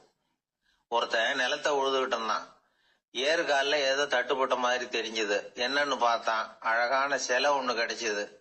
நல்ல விலைக்கு இதை விற்க முடியும். அதை அப்படியே மறைச்சு வச்சிருந்து பொழுது சாஞ்ச உடனே யாருக்கும் தெரியாம வீட்டுக்கு கொண்டுட்டு வந்துட்டான். வீட்டுல இருந்த மனைவி மக்கள்லாம் ஆளாளுக்கு ஒரு கற்பனை செய்ய ஆரம்பிச்சுட்டாங்க. இந்த சிலையை வித்து கிடைக்கிற பணத்துல பெருசா வீடு ஒண்ணு கட்டணும் அப்படிங்கிற நினைப்பு மனைவிக்கு. கழுத்து நிறைய நகை பண்ணி போட்டுக்கணுங்கிற கற்பனை மகளுக்கு. ஒரு நல்ல கார் வாங்கி அதுல உட்காந்து ஊர் சுத்தணுங்கிற ஆசை மகனுக்கு. இப்படி வீட்டுல இருந்த ஒவ்வொருத்தரும் ஒவ்வொரு விதமான கற்பனை சந்தோஷத்துல மிதந்துகிட்டு இருக்கிறாங்க. ஆனா அந்த புதையலை எடுத்துக்கிட்டு வந்தானே, அவன் மட்டும் ரொம்ப சோகமா ஒரு மூலையில உட்காந்துருக்கிறான். என்னாச்சு உங்களுக்கு, ஏன் இப்படி என்னத்தையோ பறி கொடுத்த மாதிரி உட்காந்துருக்குறீங்க அப்படின்னு கேட்டாங்க வீட்டுக்காரம்மா. இதுக்கு அவன் மெதுவா தலையை தூக்கி பதில் சொல்றான். அந்த நாள்ல காணாம போனது 18 சிலைகள் அப்படின்னு என்னுடைய பாட்டனார் சொல்லுவார். இன்னும் 17 சிலைகள் எங்க புதைஞ்சு கிடக்குதோ தெரியலையே அப்படின்னு பெருமூச்சு விட்டான். ஆசைப்படுறதுல தப்பு இல்லை, ஆனா அந்த ஆசை தேவைக்கு தகுந்த மாதிரி இருக்கணும். தேவைக்கு மீறிய ஆசைகள் இருக்கு பாருங்க, அது தேவையில்லை. இந்த கருத்தை வலியுறுத்தது மாதிரி ஒரு கதை உண்டு. தேவேந்திரனுக்கு திடீர்னு வீடு கட்டணும்னு ஒரு ஆசை வந்துதான். வீடுன்னா நாம கட்டுற மாதிரி இல்லை. தேவேந்திரன் வீடுன்னா சும்மாவா? ஒரு பிரம்மாண்டமான அரண்மனை கட்டணும். அது மாதிரி இந்த 3 லோகத்திலயும் ஒரு அரண்மனை கிடையாது அப்படின்னு எல்லாரும் சொல்லணும். இது அவனோட ஆசை. உடனே தேவ தச்சரான விஸ்வகர்மாவை கூப்பிட்டான், உத்தரவு போட்டான். விஸ்வகர்மா தன்னுடைய உதவியாளர்களை எல்லாம் கூப்பிட்டு ஒன்னா சேர்த்துக்கிட்டார். படாத பாடுபட்டு ஒரு பெரிய அரண்மனையை கட்டி முடிச்சார். கட்டி முடிக்க 1000 வருஷம் ஆச்சு. தேவேந்திரன் பார்க்கறான். அவனுக்கு திருப்தி ஏற்படலை. என்னுடைய அந்தஸ்துக்கு இது ரொம்ப சாதாரணமான கட்டிடம், இதை விட இன்னும் பெருசா கட்டு அப்படின்னா. தேவ தச்சர் திணறி போயிட்டார். அவரால் அதுக்கு மேல எதுவும் செய்ய முடியல. என்ன பண்றதுன்னு யோசனை பண்ணார். நேரா நாரதர் காலில் போய் விழுந்தார். நீங்க தான் என்ன இந்த பிரச்சனையிலேருந்து காப்பாற்றணும்னார். நாரதர் யோசனை பண்ணார். சரி கவலைப்படாதேன்னார். நேரா இந்திரன் கிட்ட போனார். இந்திரன் நாரதரை பார்த்த உடனே வாங்கன்னு கூட்டிட்டு போய் அரண்மனையை காட்டினான். இது மாதிரி ஒரு அரண்மனையை நீங்க வேற எங்கேயாவது பார்த்துருக்கிறீங்களா அப்படின்னு ரொம்ப பெருமையா கேட்டான். நான் பார்த்ததில்ல, ஆனா என்னை விட வயசுல மூத்தவர் மகரிஷி லோமேசர், அவர் ஒரு வேளை பார்த்துருக்கிறாரா என்னமோ அப்படின்னார். உடனே அவரை மனசுல நினைச்சு தியானம் பண்ணினார். அடுத்த கணம் லோமேசர் அங்க வந்தார். இடையில ஒரு சின்ன துண்டு, கையில ஒரு கமண்டலம், தலையில ஒரு பாய், அவ்வளவுதான் அவர்கிட்ட இருந்தது. எதுக்காக தலையில எந்த பாய் அப்படின்னு கேட்டான் இந்திரன். என்ன மாதிரி அற்ப ஆயுள் உள்ள ஒரு ஜீவன் தனியா வீடு கட்டிக்கிட்டு திண்டாடணுமா? இந்த பாய் தான் ஒரு வீடு மாதிரி எனக்கு நிழல் கொடுக்குது அப்படின்னார் அவர். என்னது, உங்களுக்கு அவ்வளவு கொஞ்சமான ஆயுளா அப்படின்னு ஆச்சரியத்தோட கேட்டான் இந்திரன். ஆமா, இதை பாரு, என்னுடைய மார்புல ஒரு பொற்காசு அளவுக்கு ரோமம் உதிர்ந்துட்டுது. எப்ப என் உடம்புல உள்ள எல்லா ரோமமும் உதிர்ந்துருமோ அப்ப என்னுடைய ஆயுள் முடியும் அப்படின்னார். எப்ப அந்த ரோமங்கள் பூரா உதிரும்னு கேட்டான் இவன். ஒரு பிரம்மா மறைஞ்சதும் ஒரு ரோமம் உதிரும். என் உடம்புல உள்ள ரோமங்களின் எண்ணிக்கை எவ்வளவோ அவ்வளவு பிரம்மாக்கள் தோன்றி அவங்க ஆயுள் முடியும் பொழுது என் உடம்புல உள்ள ரோமங்கள் பூரா உதிரும் அப்படின்னார். அப்படின்னா ஒரு பிரம்மாவோட ஆயுள் எவ்வளவு காலம்னு கேட்டான். ஒரு பிரம்மாவுக்கு 100 தேவ வருஷம். ஒவ்வொரு தேவ வருஷத்துக்கும் 365 தேவ நாள். ஒவ்வொரு தேவ நாள்லயும் ஒன்ன மாதிரி 14 இந்திரர்கள் தோன்றி மறைகிறாங்க அப்படின்னு மகரிஷி லோமேசர் சொல்றார். இதை கேட்டதும் இந்திரன் ஆடி போயிட்டான். அவ்வளவு ஆயுள் உள்ள இவரே அற்ப ஆயுள்னு சொல்றார். நான் என்னுடைய ஆயுளை பெருசா நினைச்சுக்கிட்டு பிரம்மாண்டமான அரண்மனை கட்டணும்னு ஆசைப்படுறேனே அப்படின்னு நினைச்சான். எனக்கு வீடு கட்டின வரைக்கும் போதும்னு விட்டான். அதனால நாமெல்லாம் நம்முடைய தேவைக்கு தகுந்த மாதிரி ஆசைப்படுறது தான் நியாயம். ஆனா அப்படியே நடந்துக்கிறோம். மனுஷன் கடவுளையே ஏமாத்தி காசு வாங்கறதுக்குள்ள ஆசைப்படுறான். ஒருத்தன் கடவுளை நினைச்சு தவம் இருந்தான். கடவுள் நேரில் வந்தார். தேவலோகத்தில் ரூபாய்க்கெல்லாம் என்ன மதிப்புன்னு கேட்டான். அங்கெல்லாம் ரூபாய்ங்கிறது உங்க பணத்துல 1,00,00,000 ரூபாய்க்கு சமம். அதாவது தேவலோகத்தில் 1 ரூபான்னா இங்க 1,00,00,000 ரூபா. அது மாதிரி எங்களுக்கு ஒரு நாள்ங்கிறது உங்க கணக்குல 1,00,00,000 வருஷத்துக்கு சமம் அப்படின்னாரு கடவுள். அப்படின்னா எனக்கு நீங்க அதிகமா எதுவும் தர வேணாம், உங்க கணக்குப்படி ஒரே 1 ரூபா கொடுங்க, அது போதும்னா இவன் ரொம்ப சாமர்த்தியமா. கடவுள் யோசனை பண்ணார். அது ஒன்றும் கஷ்டம் இல்லை, 1 ரூபா தானே கேட்குற, கொடுத்துட்றேன். ஆனால் இப்போ வரும்பொழுது நான் எடுத்துக்கிட்டு வரல, எங்கள் கணக்குப்படியே 1 நாள் பொறுத்துக்க பணத்தோடு வந்துடுறேன் அப்படின்னு சொல்லிவிட்டு பறந்து போயிட்டார். ஒரு நாள் ஒரு தகப்பனார் தன்னுடைய பிள்ளைய அழைச்சிட்டு வந்தார். சார், இவன் சரியாக படிக்க மாட்டேங்கிறான், பெரியவங்களை மதிக்க மாட்டேங்கிறான், நீங்கள் கொஞ்ச நாள் இவனுக்கு குருவாக இருந்து நல்ல விஷயங்களை சொல்லி கொடுத்தா தேவையில்லைன்னார். பெரியவங்களையும் மதிக்காதவன் எப்படி என்ன மதிக்க போகிறான் அப்படிங்கிறது நமக்கு யோசனை வரும் இல்லையா? வேணாங்க, என்னை விட்டுருங்க அப்படின்னோம். அவர் விட மாட்டேன்னு விட்டார். இல்லைன்னா அவரே சிஷ்யன் ஆகிடுவார் போல இருந்தது. சரி, வேற வழி இல்லாமல் அந்த பையனையே என்னுடைய சைடை நான் ஏற்றுக்கிட்டு உபதேசம்லாம் பண்ண ஆரம்பித்தோம். அதாவது குரு பக்தின்னா அது எப்படி இருக்கணுங்கிறத பற்றி சொல்லி கொடுத்தோம் அவனுக்கு. சதமகர் அப்படின்னு ஒரு குரு இருந்தார். அவருக்கு ஒரு சீடர். அவன் பேர் துளசி சைதன்யன், நைஷ்டிக பிரம்மச்சாரி. தன்னுடைய குருவுக்கு எந்த நேரத்தில் எது தேவைங்கிறத புரிஞ்சுக்கிட்டு சேவை செய்கிறவன். ஆனால் இவனை பற்றி மற்ற சீடர்களுக்கு பொறாமை வந்துட்டுது. இவன் மட்டும் இப்படி இருக்கானேன்னு உடனே குரு கிட்ட போய் கோல் மூட்டினாங்க. அவன் சரியில்லை, அவன் நடந்துக்கிறது சரியில்லை, அப்படி இப்படின்னு எதையாவது சொல்லி. இருந்தாலும் இதையெல்லாம் அந்த குரு நம்பலை. அவருக்கு தெரியும் யார் யார் எப்படின்னு. துளசி சைதன்யன் பெருமையை மற்ற சீடர்களுக்கு உணர்த்தணும் அப்படின்னு நினைச்சார். அதுக்கு ஒரு வழி பண்ணார். ஒரு நாள் சீடர்களை எல்லாம் கூப்பிட்டுக்கிட்டு ஒரு காட்டு வழியா போய்கிட்டு இருந்தார். அங்க ஒரு பெரிய மலை அருவி கொட்டிக்கிட்டு இருந்தது. குரு சீடர்கள் பக்கம் திரும்பினார். இந்த மலையின் மேலே இருந்து அந்த படு பாதாளத்தில் குதிக்கிறதுக்கு உங்கள யார் தயார் அப்படின்னு கேட்டார். ஒரு சீடனும் வாயை திறக்கல, ஒதுங்கி நின்றுக்கிட்டாங்க. பின்னாடி மூட்டை முடிச்சோட வந்துகிட்டு இருந்தான் துளசி சைதன்யன். அவனை பார்த்தார். தபாருப்பா, நீ மேலே இருந்து அந்த அருவியில குதி அப்படின்னார். அப்படியே செய்கிறேன் சுவாமின்னா ஓடி போய் பொத்துன்னு குதிச்சுட்டான். அடுத்த கணமே குருநாதர் தன்னுடைய யோக சக்தியால் பறந்து போய் அவன் கீழே விழுந்துடாம தாங்கி பிடிச்சி கொண்டுகிட்டு வந்துட்டார். மற்ற சீடர்களுக்கெல்லாம் ஒரு மாதிரி ஆயிட்டுது. அடுத்தபடியாக என்ன பண்ணலாம்னு யோசிச்சாங்க இவனை மாட்டி விடுறதுக்கு. ஒரு நாள் வெத்தலை அடிக்கிற ஒரு சின்ன உரலையும் உலக்கையையும் எடுத்து ஒளிய வச்சுட்டாங்க. சதமகர் சன்னியாசி இல்லை, அவர் வெத்தலை போடுவார். பல்லு சரியில்லை, அதனால இடிச்சு தான் வெத்தலையை போடணும். திடீர்னு வெத்தலை பாக்கு கேட்டார். வழக்கமாக உரலில் இடித்து தர்றது தான் துளசியின் பழக்கம். உரலை தேடினா கிடைக்கல, என்ன பண்ணுறது? குரு கேட்டுவிட்டாரே, குரு சேவை தானே முக்கியம். என்ன பண்ணா, வெத்தலை பாக்க தன்னுடைய வாயில் போட்டு முன்னு அதை எடுத்து அவர்கிட்ட கொடுத்துட்டான். குரு எதையோ படிச்சுக்கிட்டே அதை வாங்கி வாயில் போட்டுக்கிட்டார். துளசி, இன்னைக்கு தாம்பூலம் நல்லா இடிக்கப்பட்டிருக்கு, ருசியாக வேற இருக்கு, அதை இடித்த பாத்திரத்தை என் கண்ணால் பார்க்கணும்னு ஆசையாக இருக்குன்னு விட்டார். அதை மட்டும் அனுப்பி போய் நீ வர வேண்டான்னு வேற சொல்லிவிட்டார். இதை கேட்டதும் துளசி தவிச்சு போயிட்டான். இவன் போகாமல் எப்படி வாயை மட்டும் அனுப்பி வைக்க முடியும்? இவன் தவிக்கிறத பார்த்ததும் மற்ற சீடர்களுக்கெல்லாம் மனசுக்குள்ள ரொம்ப சந்தோஷம். துளசி கொஞ்சமும் யோசிக்கல, வாழை எடுத்தான், தன்னுடைய தலையவே அப்படியே அறுத்து வெட்டி எடுத்தான். இன்னொரு சீடங்கிட்ட கொடுத்துட்டான், எடுத்துட்டு போன்னு சொல்லி. கொண்டுட்டு போய் குரு முன்னாடி வைக்கிறாங்க.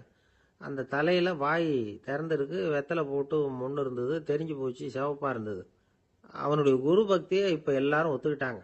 அதுக்கப்புறம் குரு சதமகர் தன்னுடைய அற்புத திறமையினால அந்த தலையை மறுபடியும் ஒட்ட வச்சுட்டார். துளசிக்கு உயிர் வந்துட்டுது. இப்படி ஒரு பெரிய கதை உண்டு. அதாவது துளசி சைதன்யன் அவனுடைய குரு பக்தி எப்படி அப்படின்னு கேட்டோம். ரொம்ப அபாரம் அப்படின்னு அந்த பையன் அடக்கமா, சும்மா விளையாட்டுக்காக தான் அப்படி அவங்ககிட்ட கேட்டோம். ஏன்பா, உன்னுடைய குரு பக்தியை என்கிட்ட காட்டுறதுக்கு உன்னோட கழுத்தை நீயே அறுக்கணும்னு நான் சொன்னா அதை நீ செய்வியா அப்படின்னு கேட்டோம். என்னுடைய கழுத்தை நானே அறுக்க வேண்டிய அவசியம் இல்லை சார் அப்படின்னா அவன்.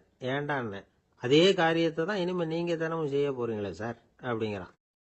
ஒருத்தர் ரொம்பவும் மகிழ்ச்சியா வந்துகிட்டு இருந்தார். என்ன விஷயம்னு விசாரிச்சேன். நான் தோத்து போயிட்டேன், அதுதான் மனசுக்கு மகிழ்ச்சியா இருக்கு அப்படின்னார். எனக்கு இது ரொம்ப ஆச்சரியமா போச்சு. இந்த உலகத்துல தோத்து போறவங்க யாரும் மகிழ்ச்சியா இருக்கிறது இல்ல.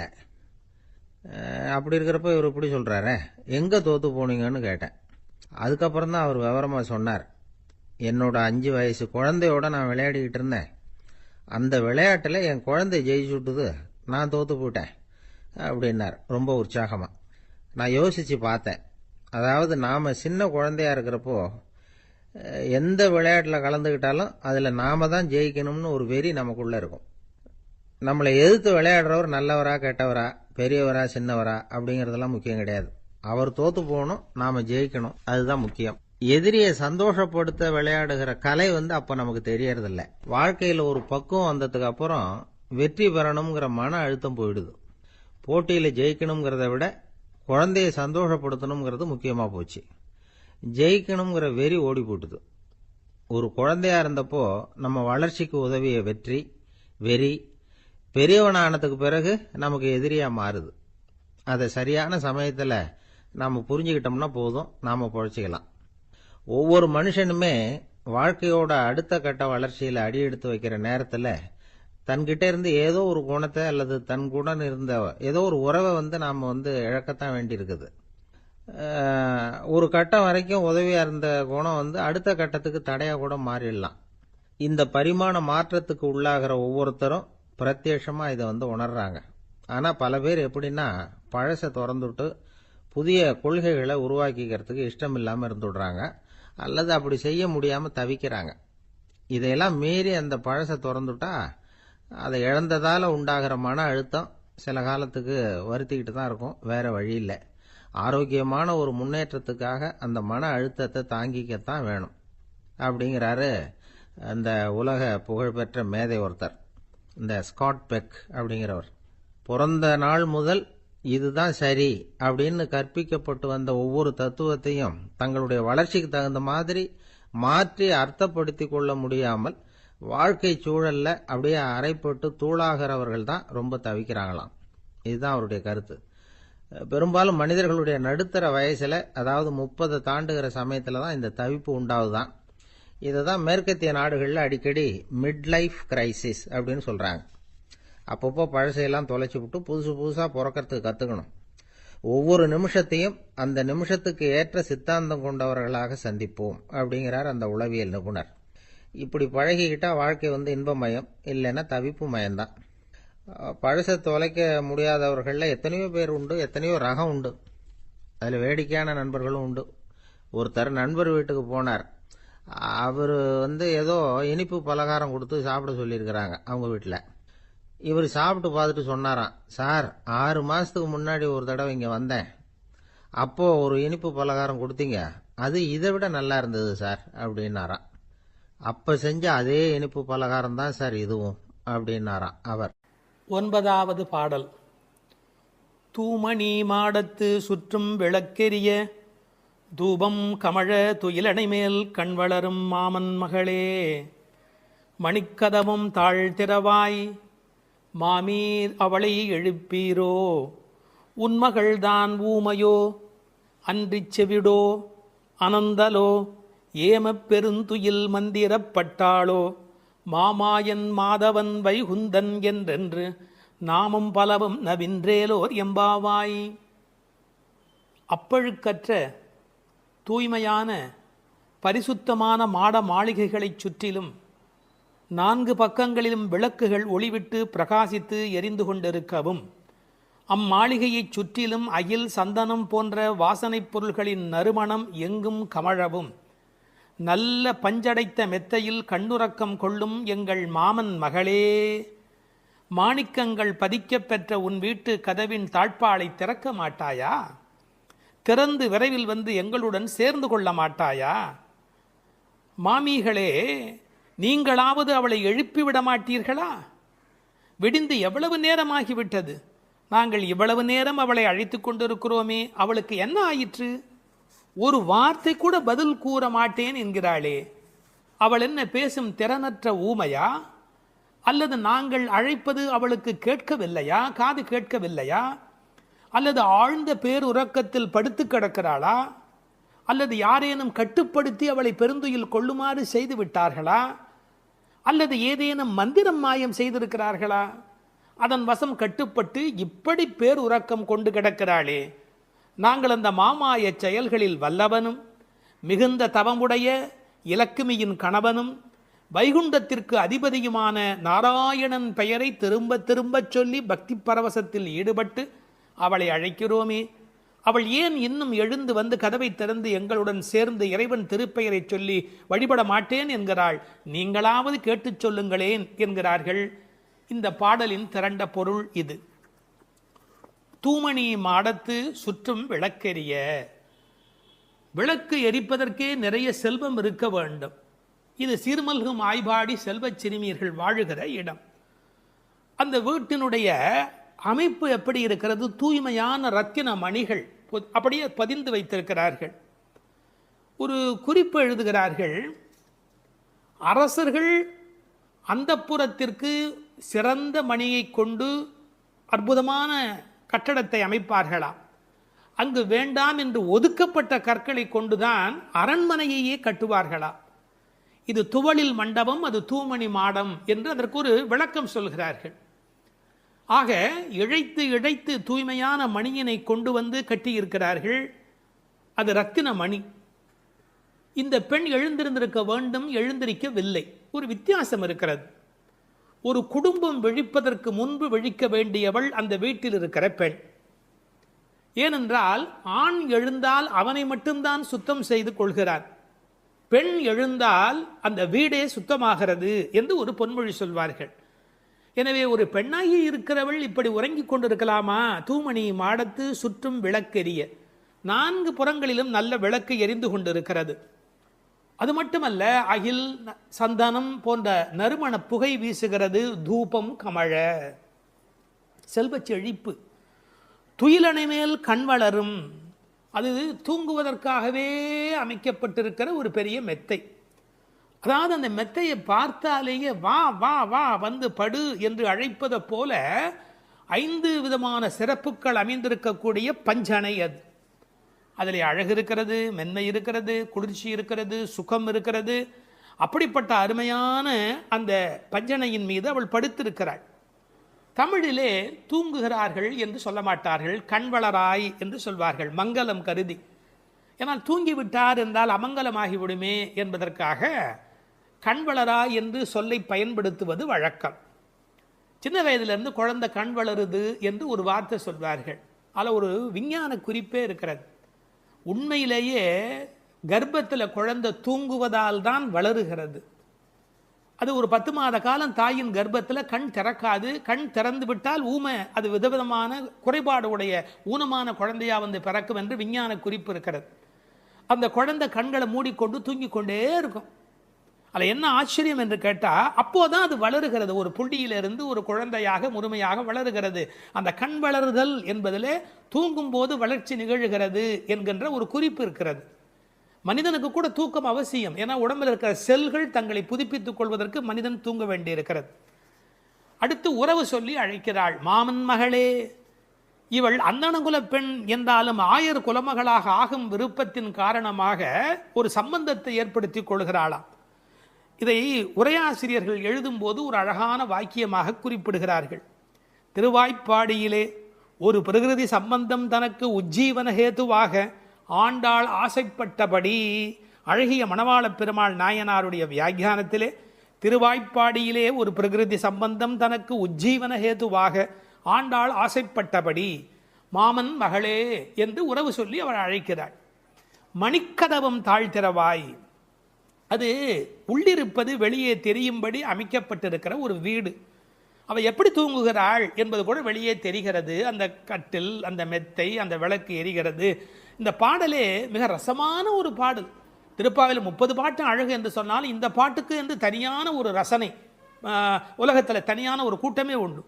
மணிக்கதவம் தாழ்த்திரவாய், நீ வந்து திற. ஏன்னா எழுந்து வந்து திறக்கிற போது நாங்களா திறந்து கொண்டு உள்ள வந்தால் அது மரியாதையாக இருக்காது ஒரு வீட்டுக்குள்ளே. நீ வந்து திற. ஆனால் அவள் அசைவதாக தெரியவில்லை. அவளுடைய அம்மா எழுந்து விட்டாள். அவள் மற்ற வேலைகள் பார்த்து கொண்டிருக்கிறாள். அதனால உறவு சொல்லி அவளை அழைக்கிறார்கள். மாமீர், அவளை எழுப்பீரோ? நீங்கள் அவளை எழுப்பிவிடக்கூடாதா? அப்படி தூங்கி கொண்டிருக்கிறாளே.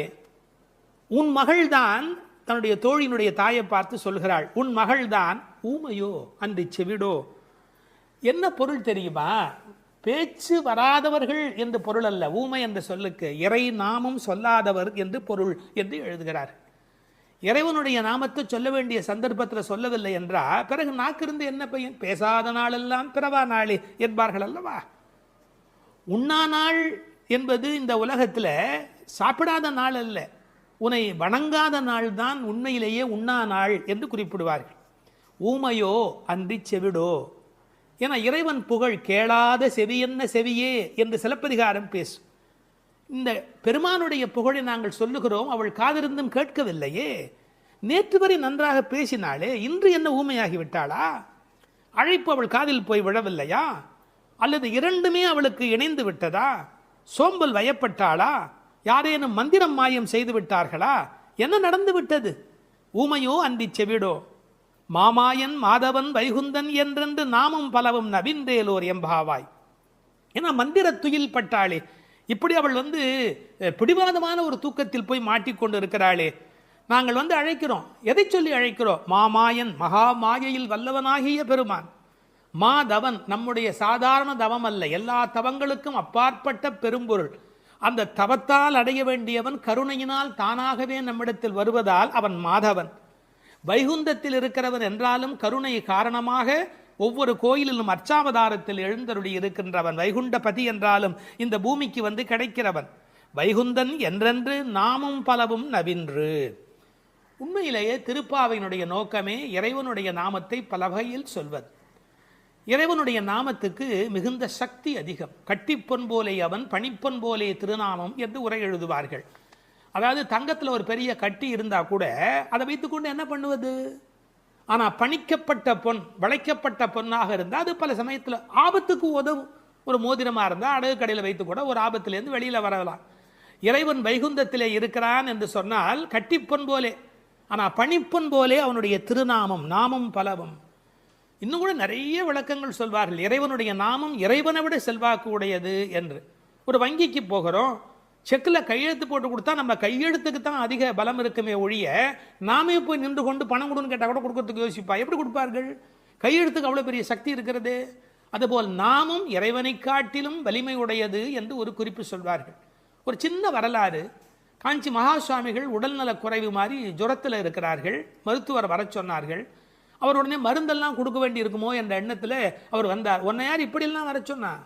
நீ உட்கார், நான் இப்போ என்னுடைய டெம்பரேச்சர் எடுத்துக்கோ, விஷ்ணு சஹஸ்ரநாமம் சொல்ல போகிறேன், சொல்லி முடிச்சதுக்கப்புறம் டெம்பரேச்சர் எப்படி இருக்கு பார் அப்படின்னு சொல்லிட்டு விஷ்ணு சஹஸ்ரநாமம் சொல்லுவதற்கு முன்பு ஜுரம் இருந்தது. சொல்லி முடித்த பிறகு ஜுரம் இல்லவே இல்லை. உன்னை எதுக்கு தெரியுமா கூப்பிட்டேன்? மருந்து கொடுத்து தான் இதை காப்பாற்றணுங்கிறது இல்லை, விஷ்ணு சஹஸ்ரநாமம் சொன்னாலேயே ஜுரம் போயிடும்னு தெரிஞ்சுக்கோ என்று ஒரு செய்தி சொன்னதாக ஒரு வரலாறு உண்டு. அவனுடைய நாமம் எல்லா நோய்களையும் போக்கக்கூடியது. அந்த நாமம் பலவும் நவின்றேலோர் எம்பாவாய். அந்த நாமங்களை நாம் வாய் திறந்து பாடுவோம் என்பதாக இந்த பாட்டு நிறைவு பெறுகிறது. திருப்பாவை 7ஆம் பாடல். நாயக பெண் பிள்ளையை எழுப்புகிறார்கள். கீசு கீசென்று எங்கும் ஆனை சாத்தன் கலந்து பேசின பேச்சரவம் கேட்டிலையோ பேய் பெண்ணே, காசும் பிறப்பும் கலகலப்ப கைவேர்த்து வாசன் அருங்குடல் ஆய்ச்சியர் மத்தினால் ஓசைப்படுத்த தயிர் அரவம் கேட்டிலையோ நாயகப் பெண் பிள்ளாய் நாராயணன் மூர்த்தி, கேசவனை பாடவும் நீ கேட்டே கிடத்தியோ தேசமுடையாய் திரவேலோர் எம்பாவாய்.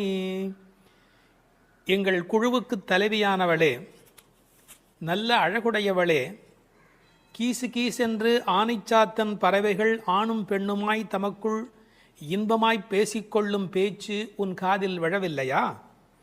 பொழுது விடிந்ததை அறியாமல் பேய்த்தூக்கம் தூங்குகிறாயே.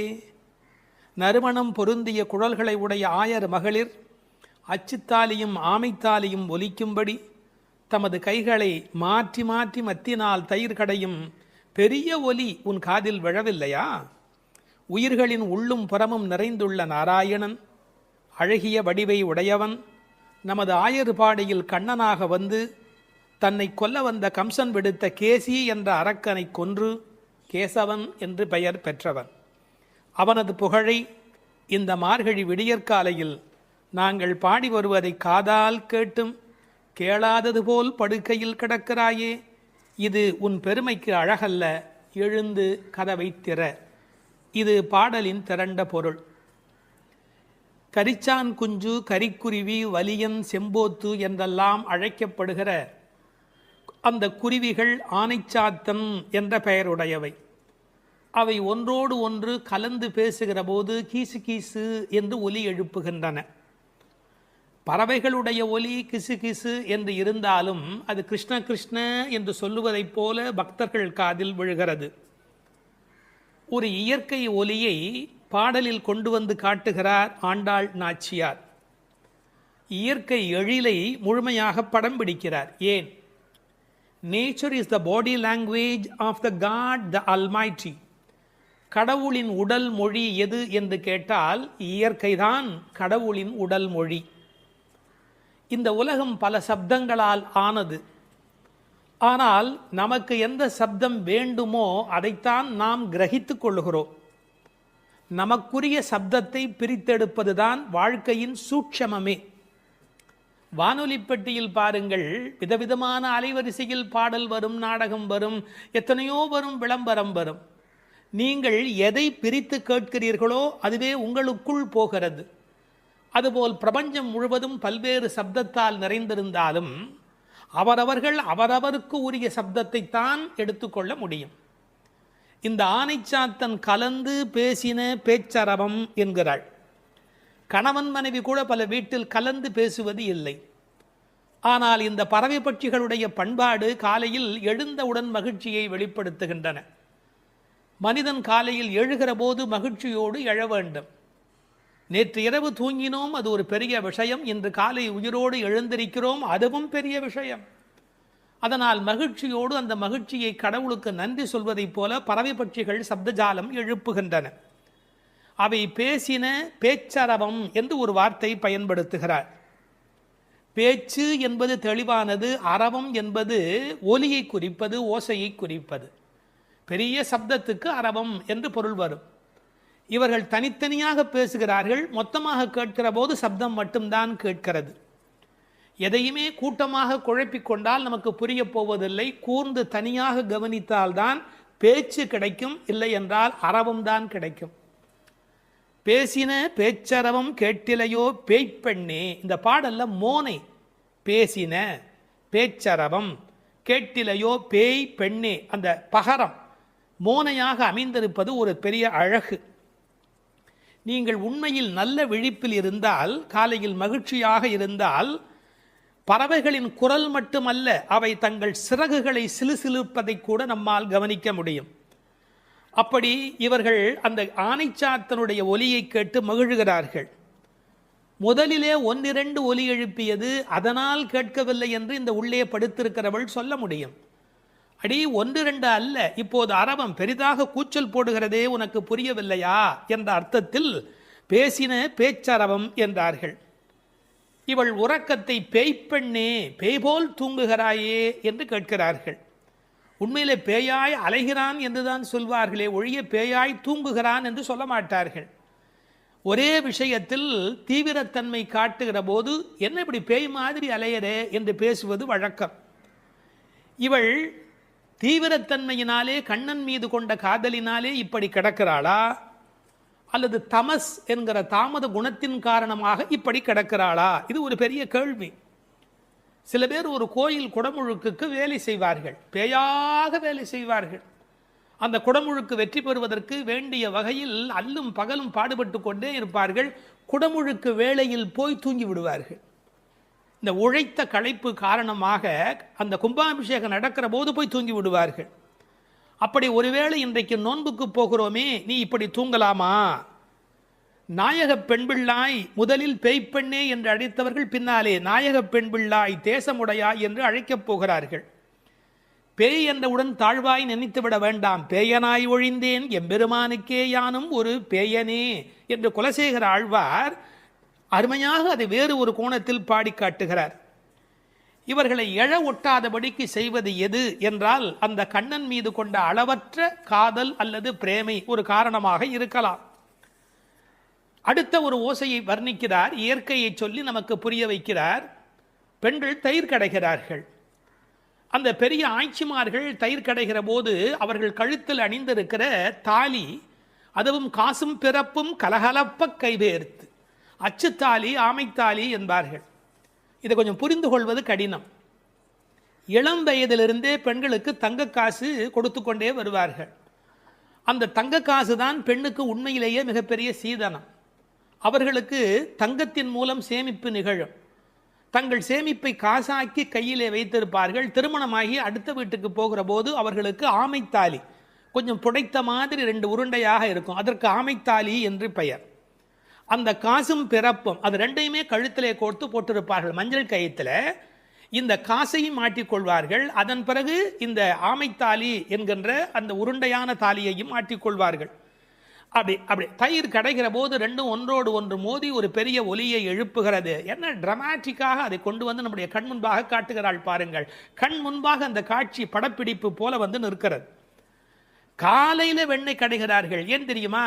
வெயில் ஏறி விட்டால் வெண்ணெய் உருகிவிடும், கண்ணனும் விட்டு வைக்க மாட்டார். எனவே அதிகாலையிலே கடைய வேண்டும் என்று வெண்ணெய் கடைகிறார்கள்.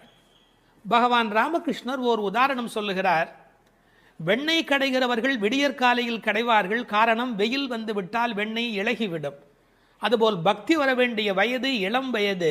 உங்களுக்கு வயதாகிவிட்டால் உலகத்தின் வெப்பத்தில் அது உருகி ஓடிவிடும். எனவே இளம் வயதில் பக்தி வெண்ணெய் திரள வேண்டும், காலையில் மோர் கடைவது தயிர் கடைவது போலே என்று பகவான் ராமகிருஷ்ணர் ஒரு கருத்து சொல்வார்.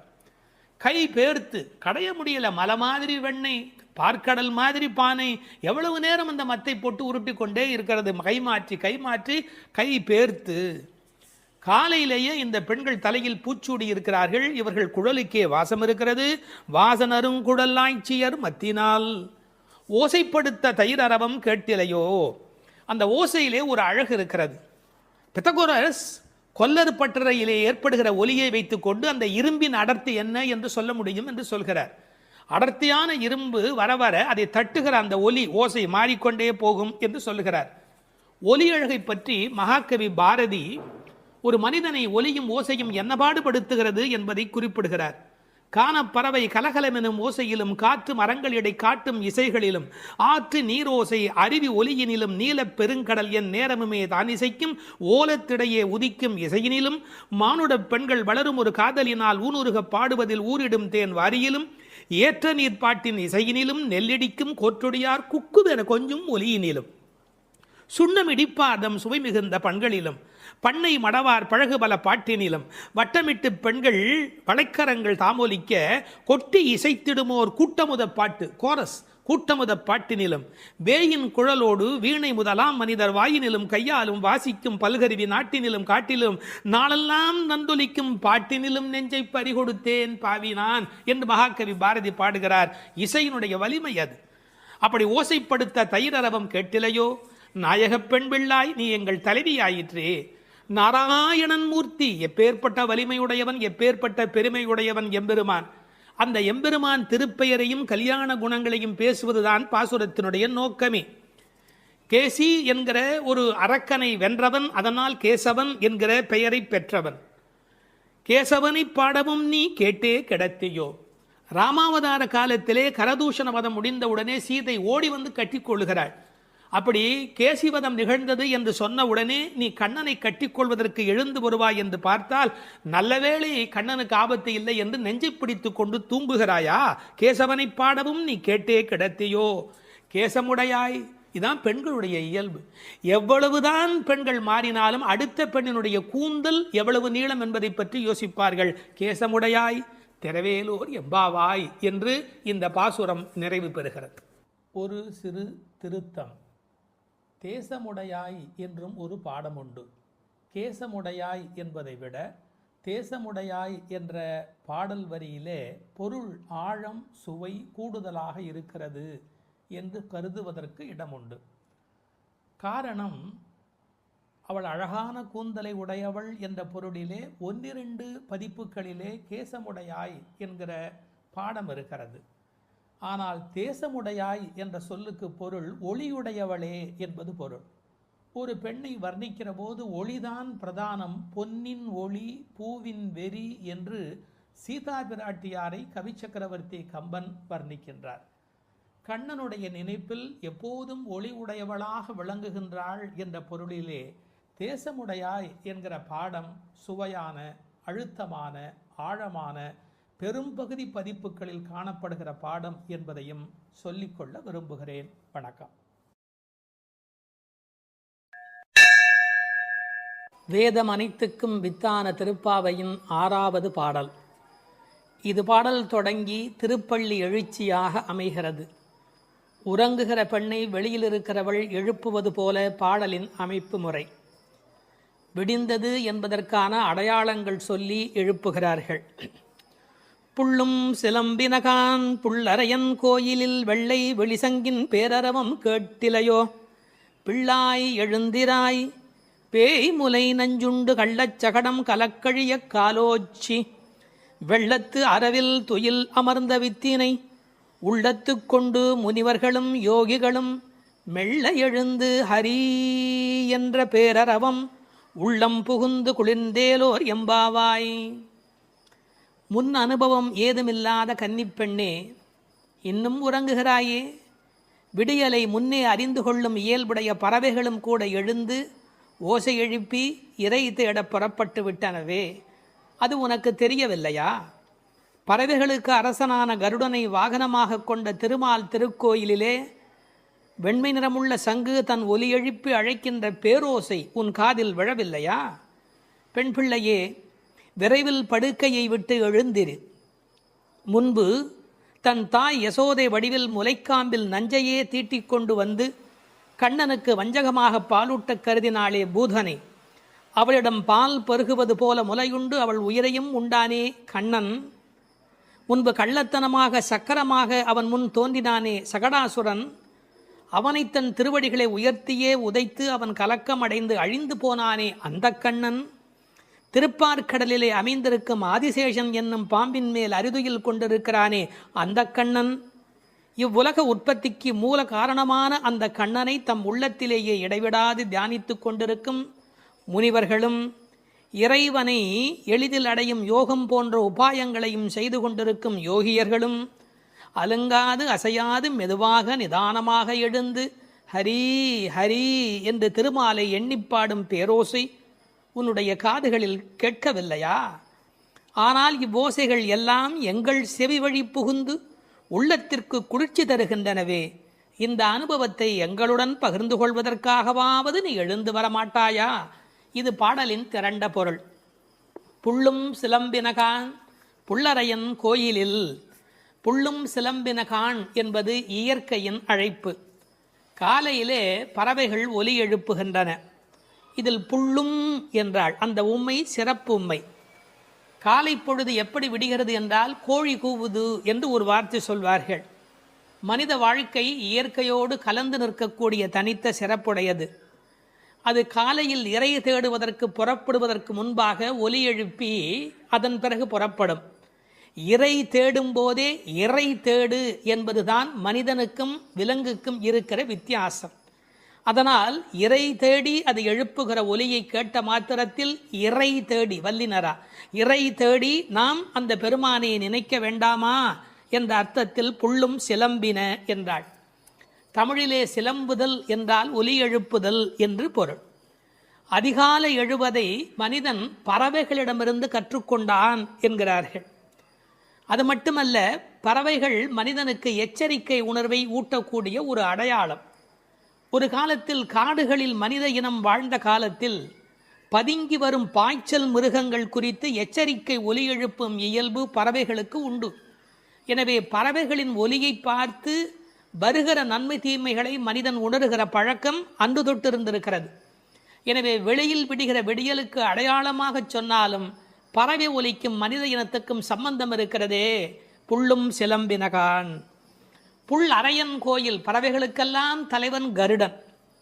அந்த கருடன் கோயிலிலே, அதாவது திருமாலுடைய திருக்கோயிலிலே சங்கு ஒலி எழுப்பி அழைக்கிறார்களாம். வெள்ளை வெளிசங்கின் பேரரவம் கேட்டிலையோ. வெள்ளை வெளிசங்கு அது ரொம்ப தூய்மையான சங்கு. வெறும் நிறம் மட்டுமல்ல, அது எல்லா வகையிலுமே தூய்மையுடைய ஒன்று, வெண்மையுடைய ஒன்று. அது அழைப்பதற்காகவே பயன்படுத்தப்படுவதாலே வெளிசங்கு கோயிலிலே நடை திறந்து விட்டது.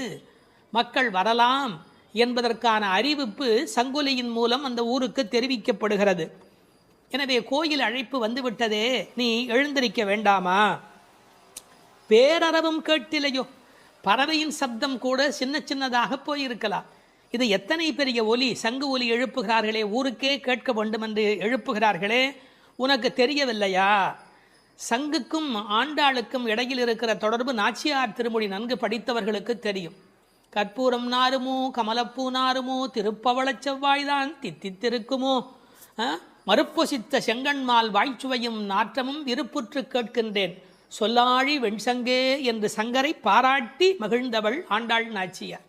எனவே வெள்ளை வெளிசங்கு அதற்கு என்ன பெருமை என்றால், ஓங்கார ஒலி எப்போதும் சங்கிலே காதில் வைத்தால் கேட்டுக்கொண்டே இருக்கும்.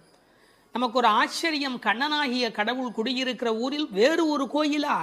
கோயில் அழைப்பு என்றால் ராமாயணம் படிக்கிற போது ராமன் நாராயணனை போய் வணங்கி வந்த செய்தி இருப்பதைப் போல கண்ணன் ஊரிலும் திருமால் கோயில் இருந்திருக்கிறது. இதில் புறவிடியல் பற்றி பேசினாலும் உண்மையில் அகவிடியலை பற்றி நாம் சிந்திக்க கடமைப்பட்டிருக்கிறோம். இதெல்லாம் காலை நேரத்து அடையாளங்கள். ஆன்மீக விடியல் என்பது ஏற்பட வேண்டும் என்றால் அறியாமை, இருட்டு போக வேண்டும். நீங்கள் இருட்டை விரட்டிவிட முடியுமா? இந்த உலகத்தில் என்ன முயன்றாலும் இருட்டை விரட்ட முடியுமா? ஒரே ஒரு வேலை இருக்கிறது, ஒரு வெளிச்சத்தை நிறுவுவதுதான் மனிதன் செய்ய வேண்டிய வேலை. எல்லாரும் உட்கார்ந்து கொண்டு இருட்டே போ இருட்டே போ இருட்டே போ என்றால் போகாது. ஆனால் ஒரு விளக்கை ஏற்றி வைத்தால் இருட்டு காணாமல் போய்விடும். அதுபோல் நம்முடைய அஞ்ஞானம், அறியாமை என்ற மன இருள் நீங்க வேண்டுமென்றால் நாராயணன், இறைவன், பரம்பொருள் என்ற ஒற்றை விளக்கு நமக்கு போதுமானது. அதை சொல்லிவிட்டு பிள்ளாய் எழுந்திராய் என்கிறார். பெண் பிள்ளைகளை ஏ பிள்ளை என்று அழைப்பது தமிழ் மண்ணிலே இருக்கிற ஒரு மரபு. என்ன பிள்ளை இப்படி பேசிக்கிட்டே இருக்கிறியே அப்படிம்பாங்க. அது சிறு பிள்ளைகளை சொல்லுகிற வழக்கம் உண்டு. பிள்ளாய் எழுந்திராய். இந்த பிள்ளாய் என்பதில் இருக்கிற அழகு, சிறுபிள்ளைத்தனமாக நடந்து கொள்கிறாயே. உனக்கு கோயிலுக்கு வந்து முன் அனுபவம் இல்லையா? இந்த சபரிமலைக்கு போகிற போது கன்னிசாமி என்று அழைத்து கொண்டு போவார்கள். எல்லாரும் எழுந்திருக்கிற நேரத்தில் அவர் எழுந்திருக்க மாட்டார், அந்த முறையாக பூஜையில் கலந்து கொள்ள மாட்டார். கன்னிசாமி அவருக்கு விவரம் தெரியல என்று எல்லோரும் சொல்வார்கள். இந்த பிள்ளை எழுந்திருக்கவில்லை, பிள்ளாய் எழுந்திராய் என்றார். அவள் எழுந்திராமைக்கு காரணம் சோம்பல் மட்டுமல்ல, சோம்பலை தாண்டி இன்னொன்றும் இருக்கலாம். என்ன? கிருஷ்ண மயக்கம் என்றும் காரணமாய் இருக்கலாம். மிக முதிர்ந்த நிலை ஒரு காரணமாய் இருக்கலாம்.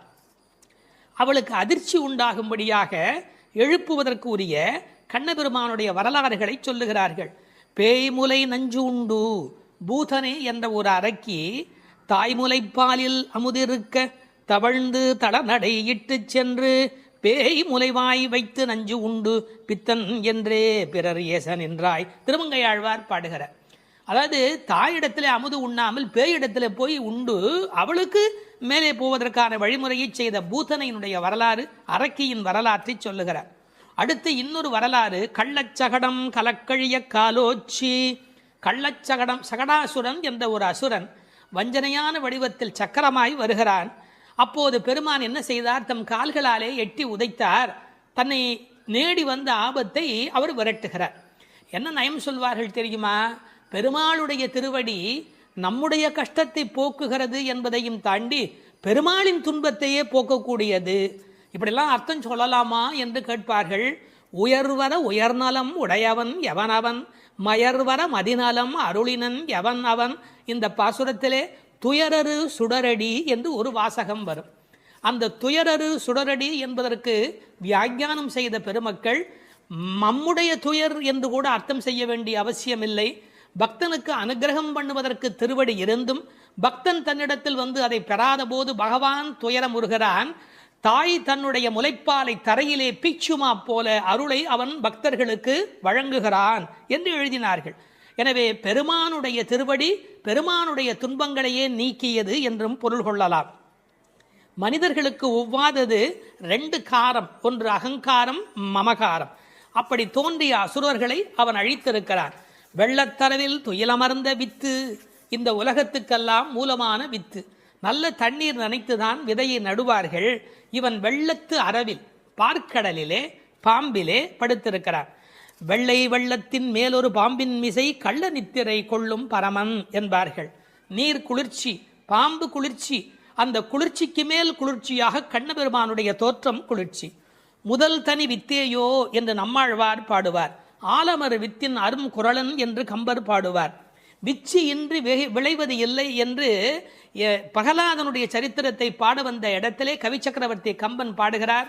இந்த உலகத்துக்கெல்லாம் ஒரு மூல விதை உண்டு, அந்த விதை இறைவன் என்பதை புரிந்து